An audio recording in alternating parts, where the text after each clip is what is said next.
Chapter 779. Of course, as a bastard, no, as a benevolent hero of the Alliance, Duque wouldn't be so stupid as to hide it for too long.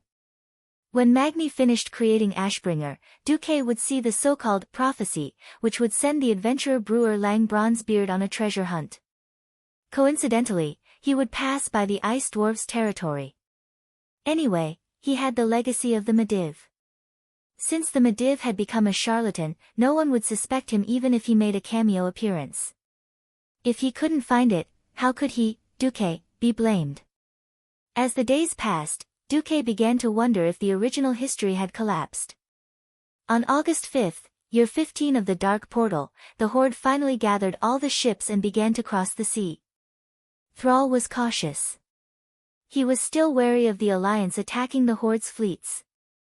He ordered the Horde to go out in batches, about 1/10 at a time. Every day, the Horde would go out to sea into 3 groups, north, middle, and south. Without losing their way, they would try their best to split up. The elites of the Frostwolf tribe were responsible for bringing up the rear. To Duque's surprise, Jaina was the one who tried to attack the Horde in the dark. She had secretly sent a fleet to destroy one of the Horde's fleets, but Duque found out and stopped her. It had to be said that it was a very stupid move. Throughout the history of Earth, those who fought on 2 fronts all died horrible deaths. The Calamity Army was terrifying enough. Since the Alliance hadn't destroyed the Horde in the past 10 years, it would be unwise to attack now. Duque was speechless. To prevent Jaina and Thrall from having unspeakable stories, Duque had given Jaina a strong dose of medicine in the Tirisful Glades. Now it seemed, the effect was too good. After being caught, Jaina felt wronged. Those green beasts are blocking our way. We only wanted to scare them with our cannons. What Jaina said was partly true. If Duke had led the tribe to the west coast of Southshore, perhaps there wouldn't have been such a problem. Unfortunately, the defense line of the South Sea city-state was a nail that Duque had ordered Elusia to operate for 10 years in order to deal with the invasion of the Scourge Legion. It was meant to be nailed to the Rotterdam Kingdom to bleed the Scourge Legion. Of course, they couldn't let the tribe pass. Duque also wanted the Scarlet Cross to go to Lordaeron as many civilians as possible to evacuate from the old territory of the Lordaeron Kingdom, so he could only take the North Stream coast and leave the South Stream coast to the Horde. On the other side, the crossing of the flight routes was unavoidable. Especially when the transportation volume was so huge, it was even more impossible for there to be no friction. Then, Jaina's fleet appeared and forced the Horde's transport ships to stop. She shouted, "If you green-skinned creatures dare to sail forward again, I'll destroy you." This news was sent to the South Stream coast by the wyverns of the tribe, and Sal was so scared that he almost prepared to attack the North Stream coast. Duque only found out about this when Sal trembled with fear and did not have much hope of finding an envoy to negotiate. Ah! This emblem. It's Jaina's fleet. Because Miss Proudmoore was almost killed by the orcs when she was young, she hates the Horde. Now we have a bigger enemy, and there's no reason for us to start a war. Alright, I'll try to get Miss Proudmoore to restrain her subordinates, but in the future when you see her emblem, please be careful. The honest and reliable young man Duque righteously said that he would control his subordinates, but he decisively fed Sal a mouthful of sh*t. You should be careful of Jaina. She really, really hates the Horde. If you fall into the hands of this female devil, be careful that you'll be chopped into 18 pieces. Pfft. The Dark Duque spat out fiercely. Let's see if you still dare to flirt with the beauty and the beast in this life. Even if I don't want her, I won't let you, Sal, have it easy. You still want to be a KFC chicken in heaven, and a pig on earth? Dream on. Duque's reply to the Horde's messenger was so sincere that Sal almost believed him. He believed that Duque was a great hero with wisdom and foresight, and that he put the big picture first. Unfortunately, Grom Dungeon's roar woke Sal up. If Duke Marcus wasn't the guy who sent millions of orcs to hell, I'd be willing to believe that he's a human who's close to our Horde.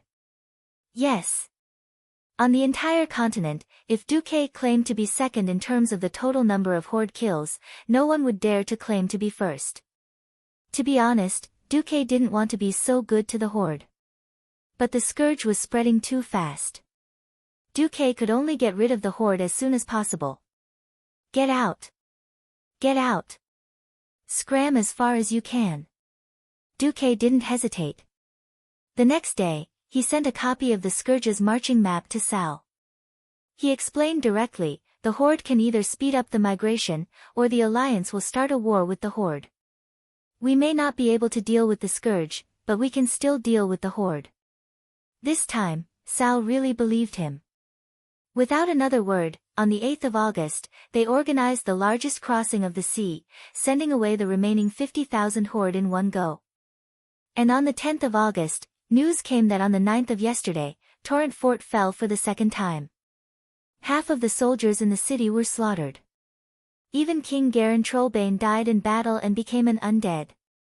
Of course, a more general statement was, more than one Torrent Fort Wang family guard confirmed that after the outer city was broken by the Scourge, Garen surrendered. What was tragic was that the Scourge had no precedent of not killing after surrender. They directly killed Garen and turned him into an undead with only a few pieces of flesh left on his face. It was a pity that Garen was too weak. He couldn't even be a Death Knight, and directly became an ordinary zombie warrior. Only Duque knew that in the future, this guy would be a Forsaken in the Earthy Highlands. As soon as this news came out, there was an uproar within the Alliance. Duque also sighed. As the saying goes, leave a way out for others in the future. In the Alliance, after Duque's embellishment, it was announced that Garen had died in battle.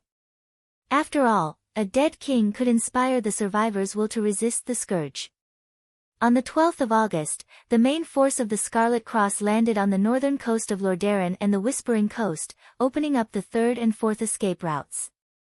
At the same time, when the entire Earthy Highlands fell and was occupied by the undead, even Magni had to let his third brother, Bulang Bronzebeard, guard the Solder Bridge to prevent the Scourge from invading the south. All the main force of the Scourge disappeared overnight. What? You didn't see Arthas, Antonidas, or any of the high-level liches from the Church of the Curses? Duque was shocked. Chapter 780. There had to be a reason for this abnormality. The Calamity Army's offensive seemed extremely violent, wave after wave. On all fronts, zombies, skeletons, and ghouls seemed to be as numerous as the stars in the sky, and it would take a lifetime to wipe them all out. Urgent letters asking for help from all over flew to the major cities like snowflakes and were then gathered to Duque. There was so much news that the mages in charge of magic messaging almost collapsed. Most of them were requests to increase the quota of FFF flamethrowers. After actual combat testing, a new type of portable flamethrower, as long as there was enough fuel, could replace a squadron of militia. Duque did not care about these details and directly let his subordinates make arrangements. As a commander, he had to grasp the overall situation. As long as he grasped the essence through appearances and controlled the direction of the overall situation, everything else was just a side issue that could be left to the generals below. However, as a transmigrator, how could Duque continue to lead the alliance forward when the history he was familiar with began to become a little unreliable? That night, Jaina saw a scene that shocked her to the core. She was even convinced by it. On the flagship of the Kurtira's navy on the northern coast, in Duque's main cabin, more than 100 magic eyes floated in the air, constantly sweeping over the reports, and then more than 200 magic hands constantly flipping through the pages of military intelligence reports. This was not a report at the army level, and Jaina even caught a glimpse of several reports from local guerrillas. O God of mages, is he still human? Mages could directly reflect what they observed into their minds through the magic eyes, but it was generally limited to one magic eye. Opening two magic eyes at the same time was like looking at two completely different images with the left and right eyes at the same time. The brain would directly overlap the images, and the eyes would be extremely confused. How could Duque read 100 reports at the same time?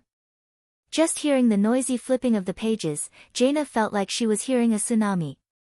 Could this be the strength of a Breaking Dawn mage? However, when she visited Antonidas before, Jaina clearly remembered that Antonidas did not behave so inhumanly. Jaina took a deep breath to calm her racing heart. All mages were people with an incomparable thirst for knowledge. Those without curiosity and motivation would never reach the Radiant Moon rank. The current situation in front of Jaina was that Duque was like a book that seemed easy to understand but could never be finished.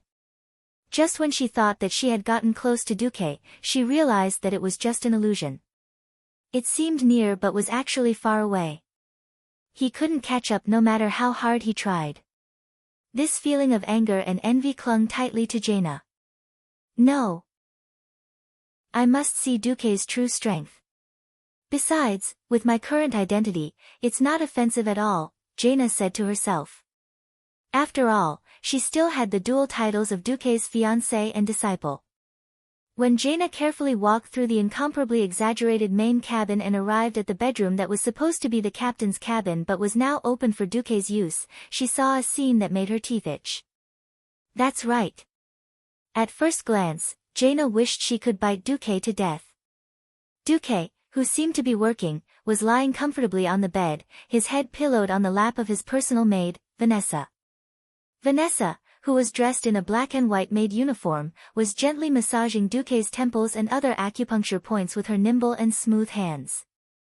But Jaina was immediately confused. Then what about the 200 hands of magic and eyes of magic outside? Damn it! Is Duque working? Or is he lazing around in his bed? Jaina stood at the door, dumbfounded. While Jaina was punishing herself by standing, Vanessa did not look at Jaina again, except for the first time when Jaina appeared at the door. Instead, she used her hands, which were so fast that the naked eye could not follow, to massage Duque very comfortably. That slut, Duque, was actually moaning in pleasure. This made Jaina's face and ears turn red. Even so, Jaina did not interrupt Duque. She waited quietly for Vanessa to finish massaging his head and neck. After a while, Duque finally opened his eyes. Oh, Jaina, thank you for not interrupting my rest. I've been carrying a heavy burden on my shoulders recently. Duque was speaking the truth. The alliance was at its weakest at this point in time. In the previous war, although the 11 countries of the alliance had many leaders, it was undeniable that many kings and commanders were fierce fellows. Not to mention the likes of Tyrrhenas and Eden, there were also the likes of Salas, Delin, Andoin, and Antonidas. As long as they could coordinate with each other, they would be able to hold their own in the outside world. Now, some had withdrawn from the alliance, and some had retired due to illness. Out of the 11 countries that were at their peak, only Dai Lin, Magni, and Cudrin were still in their prime. Now that William had yet to mature, and Mograine and Turalian were too single-minded, it was hard for them to take control of the overall situation. The burden naturally fell on Duque. The only fortunate thing was that Duque had saved more of the elites of the Rotterdam kingdom than in history. Duque's rest and heavy responsibility immediately stunned Jaina. All the doubts and dissatisfaction in her heart were gone, and all that was left was admiration. Jaina pursed her lips lightly. Duque, you've worked hard. Duque waved his hand pretentiously. It's all right. For the sake of Azeroth and the happiness of mankind, this is a small matter. Well, if Jaina knew that Duque had completely let the system elf control the hand of magic and the mage's eye to gather intelligence, and that he was really corrupt, would he be beaten to death? At this time, Abendis suddenly came into the front hall, holding a large stack of intelligence newspapers in his hand. Duque, the latest news, the Dark Dean, Gondin, has been resurrected, and has led 500,000 undead troops to the west to attack the territory of Gilnis. Then, Antonidas reappeared in front of the South Sea Kingdom's defense line for a while, and then disappeared. Arthas also briefly appeared in the north of Sodder Bridge. Jaina couldn't help but say, now the pressure is all on the south of the Rotterdam kingdom, and our elite troops are doing nothing in the north. Is this really good? Duque raised a finger. First, saving the refugees is our top priority. The people are the soldiers, and the people are our hope. To some extent, exchanging some of the elite soldiers for the lives of the people is equivalent to exchanging part of the present for the future. Even if you look at it as a commander, it's not necessarily a bad thing. Duque raised a second finger. Second, what you see is not necessarily true. And there is always only one truth. Chapter 781. There can only be one truth. After Duque finished reciting the lines, he was shocked and thought to himself, that was close. I actually recited the lines of the Grim Reaper. He rubbed the back of his head and sighed. Wherever he went, the dead would follow. Ugh, he could be considered half a Grim Reaper now. After complaining to himself, Duque raised his head, his eyes glowing. All right, pass down the highest order of the Alliance. I order, the Dark Portal, 19th of August, year 15. The Alliance seemed to have made a decision that outsiders thought was extremely stupid. The main force of the Scarlet Cross, which had been stationed at the northern coast and looked like they were going to reclaim Lordaeron's capital, actually left by ship after staying for a week. It was said that because the undead army led by Jaydin had entered the Silverpine Forest and threatened the evacuation of the refugees at the northern coast, they had no choice but to redeploy their troops south. This kind of deployment was taboo for military strategists. Even their own people were shocked, not to mention outsiders. Both Magni and Turayan, who had just arrived at the Eastern Plague Lands, were so shocked that they almost bit their tongues. Was this still the same Duque who used to be a god of war? Saidan frowned. Turalian, should we question the commander? Turayan, who was over 30 years old, had long lost his youthful aura. After becoming an uncle, he had become more mature and liked to think deeply. After a while, Turayan shook his head. No need. Look, Duque had just returned, and he had already won a great battle against the Scourge and the Orcs. This amazing control proves that Duque is still the magical Duque. We just have to do our own things. Saidan shrugged. Our defensive line is good enough. Look, before you came, I had people repair the northern sentry tower. Turayan stroked his beard. Then go and check on the nobles. Every noble will have to take one of your exorcism. If they are spies from the Church of the Damned, then we'll be in big trouble. Saidan whistled. Good idea. In Iron Furnace Castle, Magni looked at the worried Alexandros Mograine and smiled. I know Duque. He also trusted Duque. He won't let us down. We can only trust him. Mograine nodded vigorously. The big shots on the Alliance's side all voted for Duke. The big shots outside the Alliance couldn't sit still anymore. The southern part of the Silverpine Forest was now shrouded in terror. The undead of the Scourge formed a sea of rot that easily drowned the territory of Gilneas outside the Greymane Wall. Not even a blade of grass could grow. In the magic mirror, King Xian saw that the lush silver pine forest had turned into a black wasteland where even insects could not survive. He cursed angrily, Duke, you little bastard, can't your main force come faster? Errigal bowed and reminded King Xian, Your Majesty, we are no longer part of the Alliance.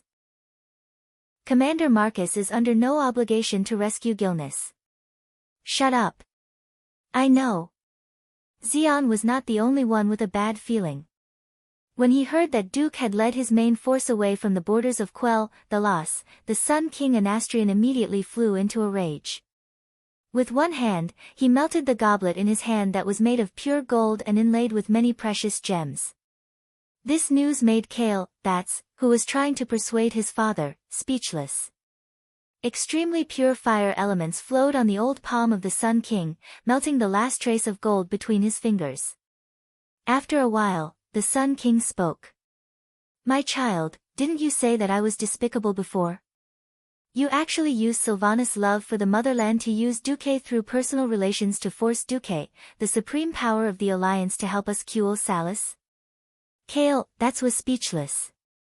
Now you see. There is no such thing as a saint in this world. At the end of the day, the so-called hero of the first two battles of the Dark Portal, Duke Marcus, is just a person who prioritizes human interests. He doesn't really want to help us High Elves. When the Sun King said this, Kale, that's finally could not help but interrupt his father. That's because Kuel Salis is not in the Alliance, and the Alliance has no obligation to help us. Even when Duque returned, you never expressed your willingness to return to the Alliance. Anastrian was enraged as well. He knocked the end of his luxurious king's scepter onto Kale, that's shoulder armor. Although it did not hurt, the strong impact made Kale, that's feel humiliated. Only the elders of the High Elves would use this method to discipline their underage children. However, Kale, that's was over 1,000 years old. This meant that his father did not recognize him as an adult elf at all. The Sun King's roar shook the entire inner palace. My stupid child. Listen up. No elf would be willing to join the alliance that wants the noble elves to submit to the humans. Your ancestor, Duresma Sunstrider, did not build a country on this continent to make the High Elves human servants. You want to join the alliance? Yes. But it must be Kuel Salis who is the alliance leader. Kale, that was dumbfounded. He could not believe it. Was this the troll hero who personally announced an alliance with the humans 2,800 years ago, enlisted the help of the humans, and finally defeated the trolls to obtain Kuel Salis, the home of the High Elves? The Sun King continued to hit Kale, that's shoulder with his scepter. The heavy impact made Kale, that's kneel involuntarily. Open your eyes, my stupid son. Think about the meaning of the Elven throne. Only the inheritance of the High Elves is meaningful. No, under extreme circumstances, only the inheritance of the Sunstrider is the only meaning of our existence in this world. Since it was our Sunstrider kingdom that raised Sylvanas, she also has the obligation to die for the Sunstrider family. Anyway, the Windrunner is a traitor. There is nothing wrong with letting the traitor pay with his life. What? What an extremely selfish statement. Is he really my king father? Kale, that was struck by lightning. At this moment, he completely lost the ability to speak. As if realizing that he had hit his son too hard, Anastrian's tone finally softened. He patted his son's shoulder. Of course, as a king, I am generous and benevolent. Since Sylvanas voluntarily returned to Kuel Salis, I will not target her and deliberately send her to her death. I will only arrange for her to go to the front line. If she dies in battle, it only proves that she is incompetent or unlucky. If she makes enough contributions, I do not mind promoting her to the position of Ranger Commander, sitting in her sister's position. Chapter 782. Kale, that's didn't know how he walked out of the palace. He felt that some kind of belief was collapsing in his heart. Was this the belief he had believed in for 1,000 years?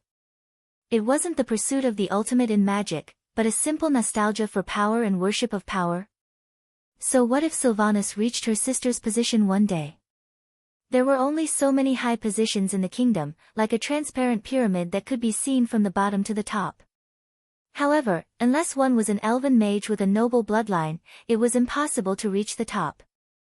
The so-called promotion was just a seemingly beautiful and dirty lie. Looking up at the sky, Kale, that sighed. He suddenly realized that he was very envious of humans, especially Duque. Because Duque, and only Duque, with the talent of a commoner, relied on his own ability and wisdom to reach the highest position in the alliance step by step. And he, Kale, had the identity of a prince, but could only be controlled by his father like a puppet. Under the constraints of the Silvermoon Council, he could do nothing. The seemingly noble identity was, in fact, worthless. The High Elves were extremely long-lived. Although his father was already at the end of his life, who knew how much longer he could live? As long as his father was still alive, he, the Crown Prince, was just an illusory promise that could not be fulfilled in the field of power. Duque, I really envy you. Kale, looked up at the sky and sighed again. On the other side, at the southernmost front line of the Long Song Forest, Sylvanas was lost. In the eyes of the two ranger generals, Rothamar Theron and Hadgeron Brightwing, the returned Sylvanas was extremely outstanding. Under her command, the elves worked in full swing to fortify their defenses. It was a method that even the old rangers who had lived for thousands of years had never seen. In the wasteland south of the Long Song Forest, a large area was cleared without grass. It was called the Fire Belt. It was convenient to carry out fire attacks further south. Sylvanus only planted a flag on the hill and decided where to set fire based on the direction of the wind and where the fire would spread. At the source of the river slightly north, a large number of giant ceramic jars were placed, which stored a huge amount of holy water. If the Calamity Army were to cross the river, a few guards would be able to break the jars and give those bones a good laugh. In the forest, Sylvanus began to get someone to make a simple hollow brick. As long as one stayed in the pillbox made of 5 hollow bricks, even the frost arrows of a morning star wizard would not be able to penetrate it. If holy water was sprinkled on it, the mages estimated that it could even resist the shadow arrow of a morning warlock. All of Sylvana's actions were miraculous in the eyes of the elves. She received a lot of praise. Even though she had been away for 10 years and was half a traitor, she was loved by the rangers almost fanatically, even more than their immediate superiors, Lorthemar and Hadgeron. However, she knew very well that these seemingly simple but extremely effective tricks had nothing to do with her. What she was teaching the Elfins today were all little inventions left behind by Duque back then, little creations. She did not know what Duque's brain was made of. Originally, in the eyes of the world, the only thing that could fight against mystery was mystery. However, Duque had used such a simple and even primitive method to bridge the gap between ordinary people and mysterious beings. What made Sylvanas even more shocked was that, on the surface, these methods were used to defend against the orcs, but from various clues, it could be inferred that Duque seemed to have predicted the invasion of the Calamity Army when the war with the Horde ended 13 years ago. Looking into the distance in the south, the reports from the rangers said that the humans there were still actively organizing a resistance. New human reinforcements had already crossed the sea, and they were rapidly building a continuous line of defense. Logically speaking, even if the Calamity Army were to attack Cuel Salis, it would not be within the next 1 or 2 months. The High Elves still had plenty of time to prepare for war. However, Sylvanas's mouth was full of bitterness. I will not admit defeat. I want to surpass my sister. I want to break away from Duque's protection and make my own career. But, what am I doing now? After leaving for more than 10 years, although the influence of the Windrunner was still there, after all, becoming a noble and breaking away from the kingdom was almost treason. When she returned to the forest that she was familiar with and crazy about, all she saw was suspicion and distrust in the eyes of the rangers. However, she could not leave them alone. More than 10 years was almost a generation for the humans. But for the elves who had not changed for thousands of years, it felt like a relatively long nap. Stubborn, self-enclosed. Sylvanas was shocked to find that most of the rangers were still prepared to use wooden arrows to deal with the undying of the Calamity Army. What kind of joke was this? Wooden arrows and whatnot, even if they hit the zombie's head, so what? As long as the Lich or Necromancer who controlled the low-level Undying was still there, the zombies would still charge with 100 arrows stuck in their bodies. In order to save her hometown, Sylvanas had personally sneaked to the front line of the South Sea city-state before coming here. Physical damage was meaningless against the undead. She tried to persuade the rangers, but to no avail. In desperation, she took out the method that Duque had taught her, using holy light arrows to snipe the enemy leader. Fire and water attacks. Firing towers hanging on the trees and blockhouses on the ground formed a 3-dimensional defense line, crossfire. These new terms, these new battle concepts, all came from Duque. Obviously, the defense line of the Long Song Forest was getting stronger day by day, and the chances of defending her hometown were increasing day by day. She should have been ecstatic, but the stronger the defense line was, the more obvious the sense of loss in her heart was, because all these achievements had nothing to do with her. She only stood on the shoulders of the giant Duke Marcus, wantonly plagiarizing and squandering the war wisdom that came from Duque. There would be no harm without comparison. After seeing the prosperity of the elven forest and witnessing the rapid economic and technological development in Stormwind, Sylvanas felt that if the High Elves did not reform, it would not be too long before they were eliminated by the world. But what did she see? A kingdom that would never change. Although she used to be proud of it, when she thought about it carefully, she was shocked to find that the surnames of the higher-ups of the kingdom had not changed since the founding of the kingdom. 13 years ago, she once swore that if she wanted to find a partner, she would find a hero who would not lose to her sister and third sister, a true hero who was far superior to Duque.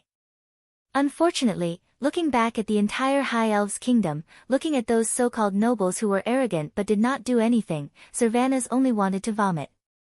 Yes. It was still the same sentence. There would be no harm without comparison. Chapter 783. The Dark Portal, 20th of August, Year 15. Duke Bolvar Fordragon, one of the higher-ups of the Alliance, risked his life to teleport directly to Silvermoon City. He formally stated that the Scourge army was the enemy of the world and hoped that Quel Salis would join the Alliance again. Bolvar did not make any excessive demands. He did not even mention who would be the leader of the Alliance. He only hoped that the elves would join as equals. In the end, he was unanimously rejected by the Sun King and the Silvermoon Council. Bolvar left angrily on the same day. Because Bolvar's visit was quite formal, most of the elves received the news. The commoners firmly believed in the kingdom's new magical defensive spell formation, how difficult it was to break, and how it could easily turn millions of undying into ashes. The soldiers at the front line, on the other hand, had an unresolvable worry between their brows. The mysteries of magic were not something that Sylvanas, Hadgeron, and Lord Themar, these ranger generals could understand. But Sylvanas had been under Duke's tutelage for many years. What left the deepest impression on her was, Duke pointed to his chest and said, "The real indestructible defense is here, not any external object. Be it the fortress or the magical spell formation, they are just toys once you master the knack." The new magic defense array that enveloped the Long Song Forest was, after all, an array made of the seemingly inexhaustible mana of the Well of the Sun. Back then, Dasrima Sunstrider had stolen a small bottle of spring water that Illidan had taken from the Well of Eternity to create the Sunwell as a source of magical energy for the High Elves. In the eyes of others, the Sunwell was already an eternal item. However, even the Well of Eternity was not eternal. Could the Sunwell be invincible? This doubt was buried in Sylvanas' heart. Recently, other than Kale, that's who had managed to sneak out to inspect the front lines, not a single high-ranking mage had appeared in the Long Song Forest. The Silvermoon counselors continued to hold various salons in Silvermoon City every day, forming cliques and attacking their political enemies with trivial matters, fighting for power and profit. Sylvanas' heart was bleeding. She suddenly had an extremely bad feeling. If the Scourge army found a flaw in the magical spell formation, then Quel Salis would be in trouble. And this time, it was very likely that there would be no savior. August 22nd. This day looked no different from the previous 2 weeks. Despite the constant reports from the south, the Doomsday Troop was still very far away from Quel Salis. The Holy Light Coalition army formed by Saidan and Turalian managed to keep the Scourge at the Sodero River between the East and West Plague Lands, while the followers of the Church of the Damned in the East Plague Lands were constantly being wiped out. Sylvanas began to feel a little foolish. She could clearly sense that the guards sent to guard Longsong Forest were seriously slacking off. If it wasn't for the fact that the Rangers were still actively commanding the arcane puppets to construct fortifications outside the forest, it felt like the construction of the defensive system had already come to a halt. Suddenly, he felt his heart palpitate. By the Sunwell, look to the north. All the Rangers around Sylvanas subconsciously turned around. Their eyes widened, and every pair of eyes was filled with fear. The most sacred place in Quel Salis was the Well of the Sun, so the High Elves also worshipped the sun. There were totems of the sun everywhere in the kingdom. However, at this moment, the sky suddenly turned pitch black. The scorching sun had disappeared, and in its place was a black sky covered with ice and snow. A crescent moon emitting a cold and evil aura actually rose near the center of the magic formation. The entire Longsong forest seemed to resonate with it and trembled slightly. Rustle, the leaves were swaying, and the branches were shaking. Obviously, this was not an illusion. This scene. It was as if some ultimate evil existence was descending. Servanas had never seen a moon like this before, but she vaguely felt that she had seen the same scene before. The cold moon was like a scimitar, mercilessly stabbing from below. Theoretically, it should only be an illusory scene, but when it rose, every high elf heard the sound of something breaking. It was not their hearing deceiving them. There was really something in the sky that they did not understand. At first, the speed at which it broke should have been extremely slow, and even the high elves did not notice it. Soon, in the retinas of the high elves, something like a crisscrossing glass bridge appeared in the sky above the forest. At first, the glass bridge above the crescent moon was pierced, and slowly cracked into a dozen larger pieces. They did not fall to the trees in the forest like real objects, but slowly separated in midair. Then, the entire translucent surface appeared densely packed with cracks, and finally burst like a balloon, splitting into countless smaller pieces. They became smaller, and finally disappeared from the world. At first, Servanas and the other High Elf Ranger generals did not know what this meant until Servanas shuddered, and suddenly came to a realization. Oh no! The magic defense formation is destroyed. A stone stirred up 1,000 ripples. Once it was spoken, the world was shocked. All the High Elves on the line of defense turned pale at this moment. In the center of the original magic formation, a High Elf in noble clothes with the emblem of the Silver Moon Council on his chest cast a spell. In his hands, hundreds of evil black magic runes seemed to have broken free of the Earth's gravity, flying in all directions, and then firmly sticking to the surrounding void with a diameter of more than 50 meters. At a glance, one could see that these runes formed a huge portal comparable to the size of the Dark Portal. In the first few seconds, this huge portal was like a quiet painting, incomparably quiet. A few seconds later, the portal surged with black magic waves, rolling and churning like boiling water. In the next instant, a few wills emitting evil auras descended. Several demon eyes suddenly opened near the portal, and the disgusting evil eyes spun around quickly, scanning everything in the surroundings. On the other side of the portal, several existences began to pass through the void at high speed, pulling out long, white, cold tails in the illusory sky. The huge portal was like a volcanic eruption, spewing out countless black shadows straight into the sky. It was as if a black rain had fallen from the sky. At first, there were stars, and then the black dots rapidly grew in size in midair. When these dense black dots completely returned to their original form, they had already filled every corner of the forest within a 5-kilometer radius. The Calamity Army. Arthas walked out of the portal with Frostmourne in hand. She tilted her head and revealed an evil smile. Darkan, you did well. Chapter 784. The surrounding space gradually darkened, and everything in his field of vision seemed to be covered in a thick layer of black snow. The cold air emitted from Frostmourne dyed half of the Longsong forest a deathly pale white. Darkan's dark green eyes reflected the black lines that hung down from the ceiling. It was a characteristic of those who practiced dark magic, but he usually used magic tools to conceal it well. That's right, the strongest fortress was the easiest to break through from the inside.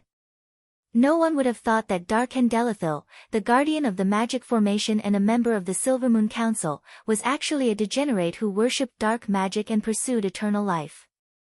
Most importantly, he was not a follower of the Church of the Damned.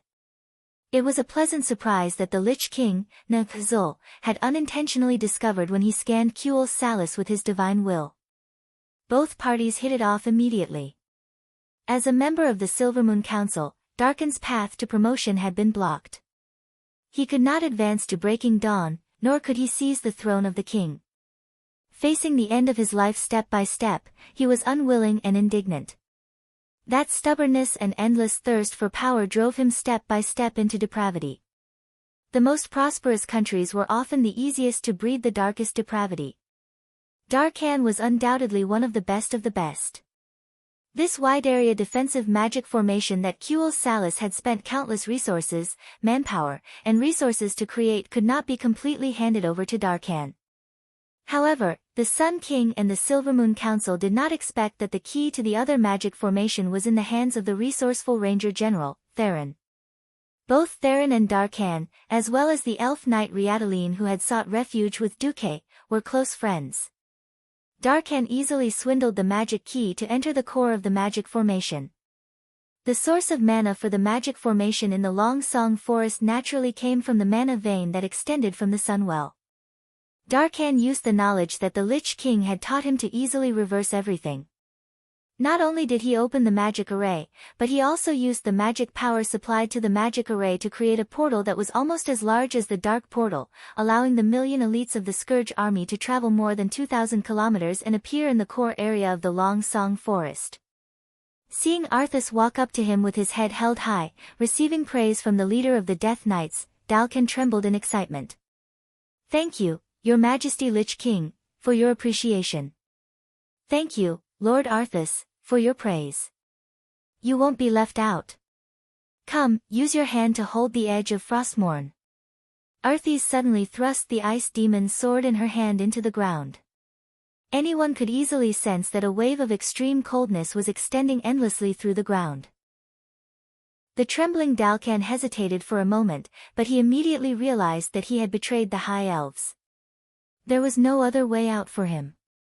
He clenched his teeth and gripped the edge of the magic sword tightly. Unexpectedly, his finger that touched the edge of the sword was not cut off. Instead, the coldness that gushed out from the magic sword took away his life. Dalcan was dead. However, death was not the end. A lich dressed in blue and white magic robes suddenly appeared behind him.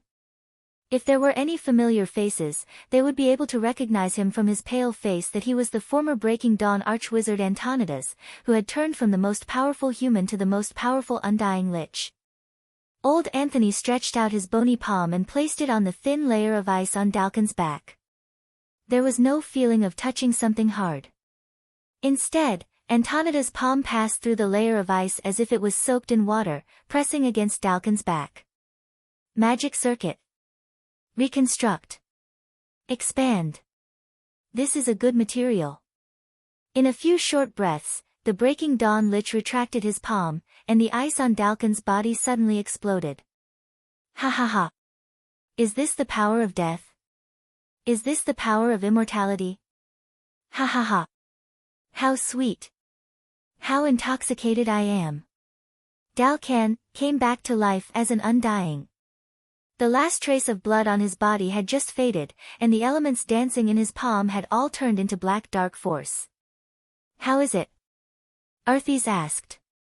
Willingly transformed into a lich is at least 30% stronger than an ordinary one, Antonidas replied. Very good. The fallen prince laughed. At this moment, Dalcan suddenly discovered that Arthas had yet to draw out Frostmourne. Beneath their feet, the initial undulation had turned into a huge vibration akin to surfing waves. Arthas had arrived. Bottom. Damn. Already. What? Really? This was a demon who had killed his father and master, and sent millions of people from his homeland and the entire continent to hell. The smile on his face turned into a sinister grin. I've always found the High Elves annoying since I was young. Back then, I thought that even though my father said that the Mynthal royal family's bloodline was the noblest in the world, how could there be a creature more noble than me? That's why I really wanted to see the expressions on the faces of those arrogant fellows when the turtle shell protecting the elves was smashed. If anyone could see through the thick soil to the ground, they would discover that the magic flowing in the veins of magic that extended from Sun Chaser Island to Silvery Moon City, and then from Silvery Moon City to Longsong Forest, was rapidly changing from a scorching hot flow to a bone-chilling cold. Antonidas used a magic formation to quickly reverse the direction of this incomparably huge flow of magic. Under Arthas' sword, the magic changed and rushed 180 degrees in the direction of Silvery Moon City. Ha ha ha. All of you arrogant long-ears can go to hell. Then, I want all of you to crawl under my feet. Fire. Ice. Two completely different types of magic collided underground. At that moment, the soil of the entire Longsong forest seemed to glow with a burst of magic. From the center of the Longsong forest, from south to north, a forest that was 5 kilometers wide, densely packed with magic runes, one yellow and one white, appeared.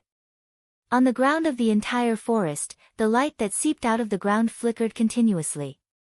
If one looked down from above, they would discover that there was a magic network that looked like tree roots coming out of the ground of the forest. Leave the place where the light is. Sylvanas only had time to shout this. Unfortunately, how many people could escape in such a short time? The south passed through the eastern temple and reached the outside of the forest, while the north passed through all of Silvery Moon City. An incomparably huge light screen that seeped out of the ground and reached the horizon divided the entire Elven Kingdom into two. As if there was a delay, an incomparably terrifying explosion occurred. Chapter 785. An earth-shattering shockwave swept through the entire kingdom, all the way to Silvermoon City. In that moment, every elf in the kingdom felt 1,000,000 times more terrifying than an earthquake. It was a sense of despair, as if the entire world was about to be destroyed in an instant. Starting from the Longsong forest, the 100-meter-tall giant trees along the magical power vein were blown into the sky by the continuous explosions like dominoes. In the forest, Sylvanas tried to use her speed to dodge the shockwave of the terrifying explosion. She wasn't in the direct range of the explosion, but the speed of a hero was useless against the shockwave that surpassed the limits of the human body. With a muffled grunt, she was blasted into a tree by the shockwave. Sylvanas tried to activate a skill in mid-air to prevent herself from crashing into the tree, but before she could, the tree itself was sent flying. The elves within range of the explosion were turned to ash, and the soldiers outside were also thrown into confusion. The elves' slender bodies were the least resistant to shockwaves, and the shockwave from afar was enough to knock them off their feet.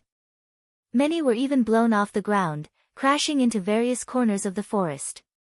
The chocobo's feathers danced in the air, and the terrified or dying cries of the chocobos reverberated everywhere. Hadgeron Brightwing was closer to the center of the shockwave, and was blown into the sky by the shockwave. Theron was even more unlucky. She was hit by an exploding magic runestone, and half of her body was paralyzed as she was pinned under an arcane puppet. Lorthamar thought she was dead for sure, but a valiant figure appeared in front of her. A bolt of lightning flashed in her hand, and the arcane puppet that had been destroyed and lost its mobility suddenly bent its arm like a dying man's muscle spasms. In the instant that the puppet bounced up 30 centimeters, Sylvanas had already dug Theron out at a speed that was almost too fast for the naked eye to catch.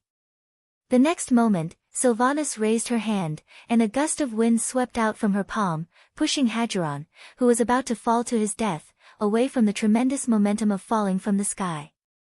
He avoided crashing directly into the hard ground, and instead fell into the soft grass in the distance. Hadgeron was in a sorry state. He even had mud in his mouth. However, he knew very well that he was a ranger, not a mage with the slow fall spell. It was all thanks to Sylvanas that he didn't end up as a giant meat pie. However, most of the other rangers were not so lucky to have a heroic ranger general to save the day. Some were pierced by sharp branches, some were thrown dozens of meters away, and then fell heavily into meat paste. Some were affected by the explosion, their bodies were cut off in mid-air, and they became corpses before falling to the ground. The pitiful state of their subordinates made Hadgeron and Lorthamar even more aware of how dangerous the situation was. Hadgeron spat out the mud in his mouth. "Big sister, I owe you my life." Lorthamar was even more direct. He seemed to have figured out what was going on, and his face turned green and red. "If I don't die today, my life is yours in the future." Sylvanas narrowed his eyes and scanned Lorthamar at high speed. Lorthamar sat up with difficulty. Gritting his teeth, he slapped his dislocated calf back into place. "I only have half of my strength left." Hadgeron quickly checked his equipment and gritted his teeth. "Big sister, you can use my life first when it's critical." Servanas pursed his pretty lips and glanced at the rangers who were still able to move. Sound the horn. Gather all the elves who can still move. We're going back. Hopefully, they could make it in time. The Long Song forest, which had been lush and lush a moment ago, now looked as if it had been plowed by a huge iron plow. The black soil under the forest was scattered in all directions in the huge explosion. In the blink of an eye, a huge, deep scar was formed in the forest. Endless chaotic magic spilled out from the huge black scar. The rangers could not imagine what Silvermoon City was like on the other side of the magical ley line. The whole of Silvermoon City was shrouded in smoke at this moment. The explosion of the magical ley line destroyed more than half of the city. The street from the city gate to the Sunstrider Palace was completely destroyed. Not a single building that was more than 1 floor tall could be seen. Almost every wall turned into powder and fell to the ground. The sound of magic items exploding could be heard continuously. Every street struggled in the flames. The originally flat ground of the entire city was like waves, piling up and squeezing together. Screams came from afar and spread endlessly. Perhaps the more powerful wizards could instantly activate their magic shields to save their lives, but the soldiers and civilians without special abilities were completely at their wits' end. Anastrian, the Sun King, and several members of the Silver Moon Council rushed out. They saw that Silvermoon City, which had been incomparably beautiful just a minute ago, had already been reduced to ruins. There were shocking collapsed ruins everywhere. It was as if a terrible earthquake had happened. By the Well of the Sun, what happened? The Sun King had just finished talking to himself. Screams suddenly came from where the city gate should have been, as well as the vague light of destructive magic. Was that a battle? Ah! The screams could be heard clearly even from a few kilometers away, because the screams were getting louder and louder. Anastrian was not someone who had never experienced war, but was a fool who had been numbed by peace. He immediately realized that this was definitely a premeditated attack. The increasing dark aura in the direction of the city gate told him the identity of the attacker, the Doomsday Army. They had no intention of saving the victims in the city. The Sun King's expression turned cold. Guards! Gather everyone who can fight and set up a defense line in the palace. He ordered his subordinates to set up a defense, but the Sun King didn't enter the palace himself. Instead, he walked out of the palace, surrounded by guards. A Silvermoon Council member asked in shock, "Your Majesty, where are you going?" The Well of the Sun, the hearts of the council members thumped. They realized His Majesty's choice. In the eyes of the king, only the Well of the Sun was the root of the High Elves. He had already abandoned the 100,000 to 80,000 elves who were still alive in Silvermoon City. A council member couldn't help but dissuade the Sun King.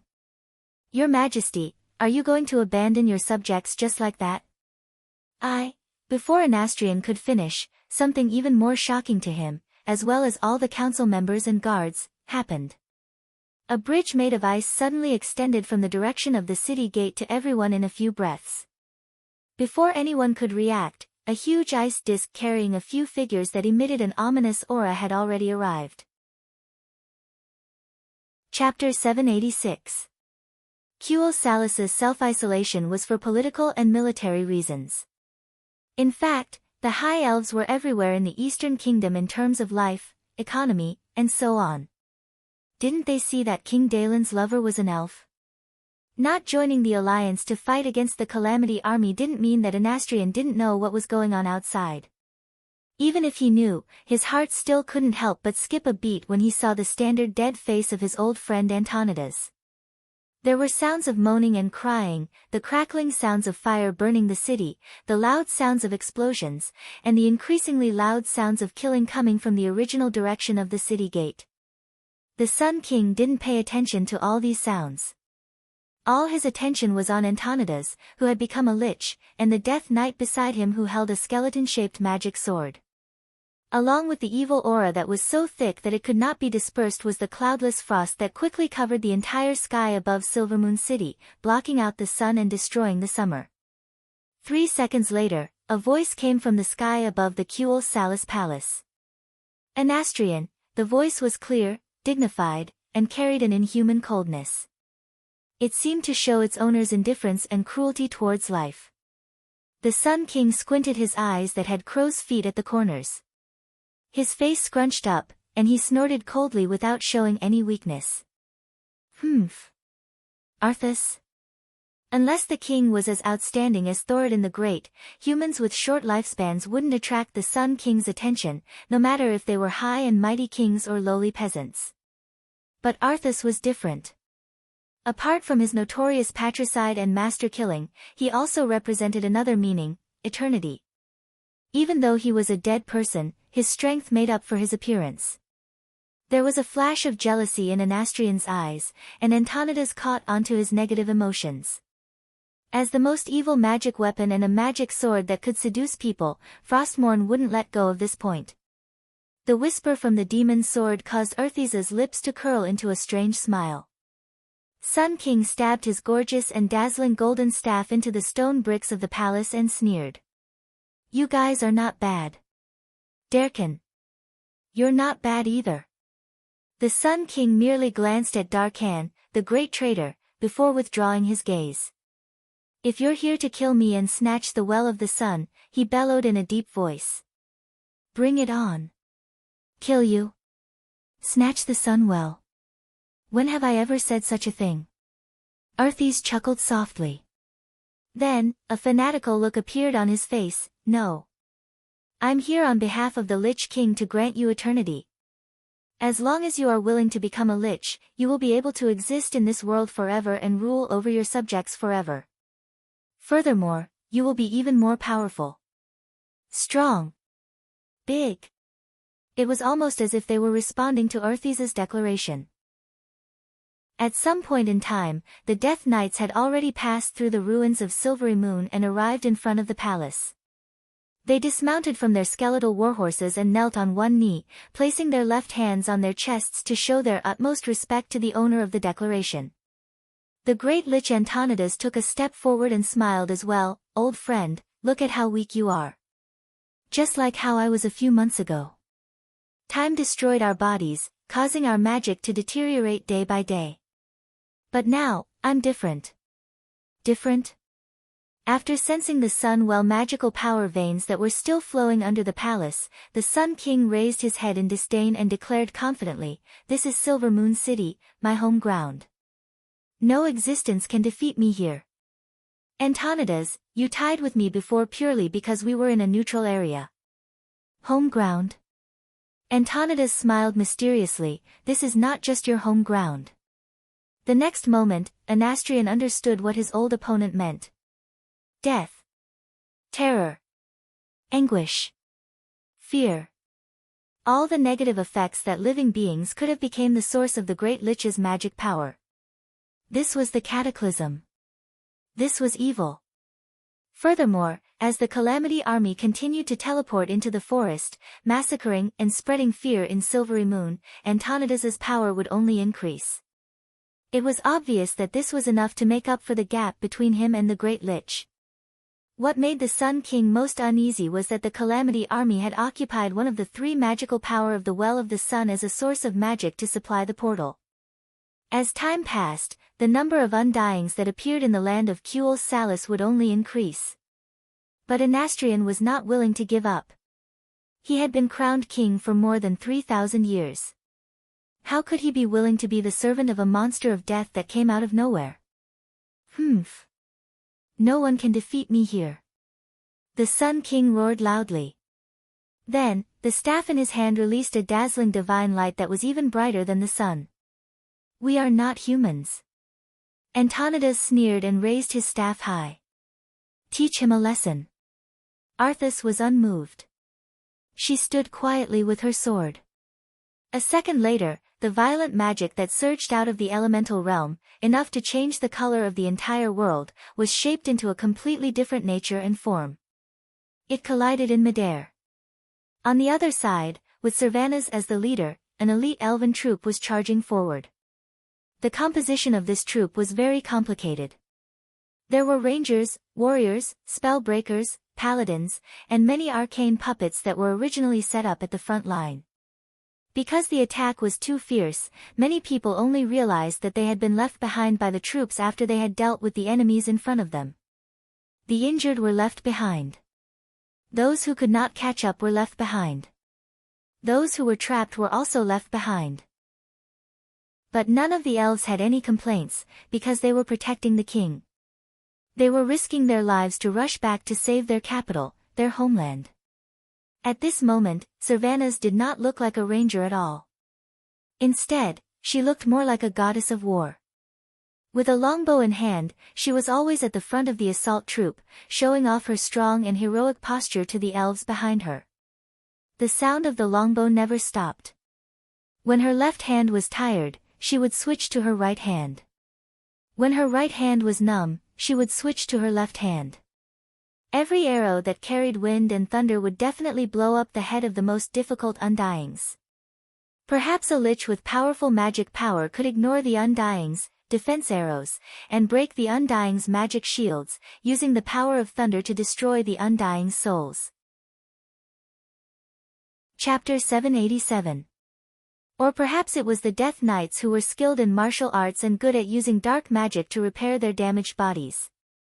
The arrows that were as swift as meteors could always find the vital points of the Death Knights. Then there were the lesser lords of the cave demons. Those former spider demons, even if they hid underground, would be blasted into pieces by the huge lightning unless they hid very deep. Sylvanas was like a flag that encouraged all the elves. There were many elves who had fallen behind, but similarly, there were also elves who were trapped in various places and could not break out of the encirclement. They followed Sylvanas without hesitation. To the north. To the north. All the way to the north.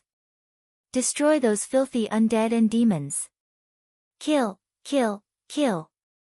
Kill to Silvery Moon City, kill until they see their loved ones, until they see their king. Silvermoon City's magnificent platinum and gold city gate had disappeared without a trace. There were gravel everywhere. There were bloodstains everywhere. Death was everywhere. However, this was not important. The belief of protecting the country supported them. Sylvanas, the ranger hero who had returned from the distant southern continent, was leading them. As the number of undead increased, the advancement of the army became slower and slower. At the same time, it was an opportunity for the elves behind to catch up. Coupled with the elves who rushed over from the east and west of the city, the army became larger and larger. Quantitative change eventually led to qualitative change. When the number of people in the army exceeded 10,000, the undead army near the city gate finally could not hold on any longer. Charge! For Quell, Dorii. For Quell Salis. With a thunderous sound, Prince Kale, Bats, who was patrolling in the eastern part of the kingdom, arrived. He used 18 consecutive flame blasts to blast a path of destruction among the undead in one breath. As the fire elements were drawn away by the prince, the path to the palace was completely opened. However, the next scene made the hearts of the elves in the army palpitate. After breaking through the undead army near the city gate, they did not see any survivors or corpses along the way. This gave all the elves an ominous premonition. No one said anything. Under the leadership of Sylvanas and Kale, everyone used all their strength to rush towards the sun-chasing king's court. Red pillars. Golden spires. Snow-white ground. The gorgeous and dazzling palace was as clean, solemn, and beautiful as it was yesterday. Compared to the ruins of the collapsed buildings outside, it was like the difference between hell and heaven. Kale, wanted to heave a sigh of relief, but just as he was about to step onto the stairs of the palace, he was blocked by Sylvanas. Where are the royal guards? Sylvanas's reminder made Kale, shiver. That's right. That's right. In the past, on every step of the stairs outside the palace, there would be 2 spellbreaker guards of the Wang family who held a red shield that was almost oval in shape and a double-edged sword. Now, not a single guard could be seen. Could it be? The uneasiness in the hearts of all the elves quickly spread. Just as Kale, could not hold it in any longer and was about to rush in with his subordinates, the doors of the palace suddenly opened. There was no light in the huge door.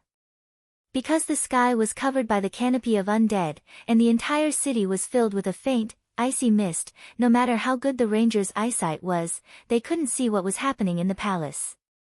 They could only see a figure dressed in luxurious clothes walking out of the palace.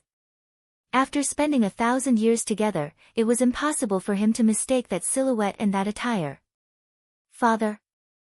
Kale, was overjoyed as he broke free from Servanaz's obstruction and rushed forward, running up 7 steps in one go. In the next instant, the prince's body suddenly stiffened as if he had been hit by a petrifying spell. The prince was right. The person who appeared at the main entrance of the palace was the king of Kuel Salis, the great Anastrian Sunstrider. But, this was the Sun King who appeared in front of the army as an undead. Even as a high elf with a lifespan of thousands of years, Anastrian was already very old. There were age spots and a large number of wrinkles on his face that could not be hidden. His arms and fingers were thin, and his body was a little hunched. At this moment, other than his hunched body standing straight again, there was his deathly gray skin color and his green eyes that carried the light of the netherworld. No, impossible. With father's strength, how could it be so easy? Kale, voice trembled, and his outstretched left hand trembled like a sieve. After the living were killed by the Scourge army, they would turn into evil magic and transform into undead, everyone knew this. However, Kale, did not believe that his father, who had the support of the magical ley line of the Sunwell, would be so easily killed and transformed into a lich. Kale, was not the only one who was horrified. In the square in front of the palace, every elf who witnessed this scene was shocked out of their wits. At this moment, they completely lost the ability to think. Every elf looked at their king, who had stepped into the realm of undead, with blank eyes. 3,000 years. Anastrian had ruled the High Elf Kingdom for a full 3,000 years. For humans in the world of Azeroth, whose average lifespan was only about 30 years, this was already a matter of 100 lifetimes. It had been such a long time that the fact that Anastrian was the king was imprinted in the deepest part of every elf's soul. This seemed to be the most important part of the world. However, their king was not only dead. He was also turned into an undead. This was not only bad news, but also a double collapse of the soul and faith. Prince Kale, mouth squirmed for a long time before he squeezed out this sentence. Father. Why? Did you lose? Lost? Anastrian's facial muscles relied purely on dark power to maintain the so-called liveliness. At this moment, he revealed a resentful expression. Lost? I didn't lose to that bastard Antonidas. I lost to myself. I lost to time. He had lost to this old body. If not for my old age, I could have drawn a large amount of power from the Sunwell endlessly and destroyed any invader. How could I be suppressed by a mere Frostmourne? Suppressed? The moment the former Sun King's voice fell, every knowledgeable elf in the square imagined such a scene. The Sun King resisted and struggled. If he was 1,000 years younger and was a Breaking Dawn mage, of course, he could ignore the bottleneck and wantonly draw the magic power from the Sunwell to destroy all invading enemies. It was a pity that he was too old. Whether it was the total amount of magic power or the amount of magic power output per unit of time, both had declined greatly. So he lost. However, this was not the end of everything. Chapter 788. The Sun King's declaration continued. He suddenly raised his arms high, and terrifying dark magic surged out of his body, enough to cover the sky and destroy all living beings in Silvery Moon. Just the dense aura of dark magic that could choke people to death was enough to make all the mages tremble in fear. Anastrian's magic had recovered. Not only had he recovered to his peak state when he was young, he was even stronger than that. That was almost a demigod, the strongest state at the peak of Breaking Dawn. The Sun King's aged and imposing voice echoed in the air above the square. No, not only that, his voice and image were also broadcasted to every place in Quell, the lost that had a magic mirror through amplification magic, projection magic, and Silvermoon City's own magic broadcasting system. I have to admit that His Majesty the Lich King is more powerful. he is more suitable to be the master of this world. For greater power, for immortality. I, the Sun King, Anastrian Sunstrider, swear allegiance to His Majesty the Lich King and become his general, on par with Arthas Menethil. As soon as these words were said, the world was shocked. Surrendered? The arrogant Sun King had actually surrendered. If the Sun King died in battle, no matter how unreliable his reign was in his later years, the elves would still respect and worship him. A king who died to protect his country and his people was definitely worthy of the people's worship. His bravery would even cause the loyalty of the elves to shift to his successor, Kael, that's. This was the case in the original history. When Kael, that's left Kuel Salis to find a new path for the remaining elves, Theron, as the regent, did his best to rebuild his homeland. It was only when Kael, that's completely fell and betrayed the High Elves that Theron had no choice but to set up another faction. Now, there was a serious deviation in history. Antonidas, who had died and could only wander the Dalajan ruins, had become a great lich. Now, even the Sun King Anastrian had become a great lich. If Kel Thuzad, who was about to be resurrected, then Arthas would have 3 powerful great liches under her command. At this moment, no one knew that a third great lich would appear. Just the fact that the Alliance's 2 Breaking Dawn great wizards had fallen into depravity and become great liches was enough to shock every elf to the point of despair. A Breaking Dawn archmage. That was the supreme combat power of the mortal world. How could he fall just like that? No, Father, it shouldn't be like this, it shouldn't be like this. On the other side, Kael, that was already sobbing uncontrollably as he knelt on the stairs. He couldn't accept the fact that his father had become like this. The High Elves loved magic and pursued strength in the mysterious field, but they also loved life. This was why Quell, the Lost was able to nurture thousands of rangers who loved the forest in the Long Song Forest. His father did not succumb to the torment of his soul after he died in battle. Instead, he voluntarily became a great lich. This fact. Kael, that's couldn't accept it. The Sun King sighed. My child, you don't understand the beauty of eternal life, and you can't understand the fear of old people like us who wake up every day feeling like our lives are counting down. If it weren't for Antonidas as an example, I wouldn't have made up my mind to take this step. In a sense, this was the chain effect of Antonidas' fall. His old enemy had fallen from grace and become even stronger, suppressing him. This was something that the competitive Anastrian could not accept. Similarly, this was the dark side of every old man who was afraid of death. However, Anastrian didn't know that after Arthas and Frostmourne realized this, Frostmourne had been using soul whispers to tempt him during the battle just now. No matter what, Frostmourne had succeeded. The Sun King continued to persuade him. My child, think about it.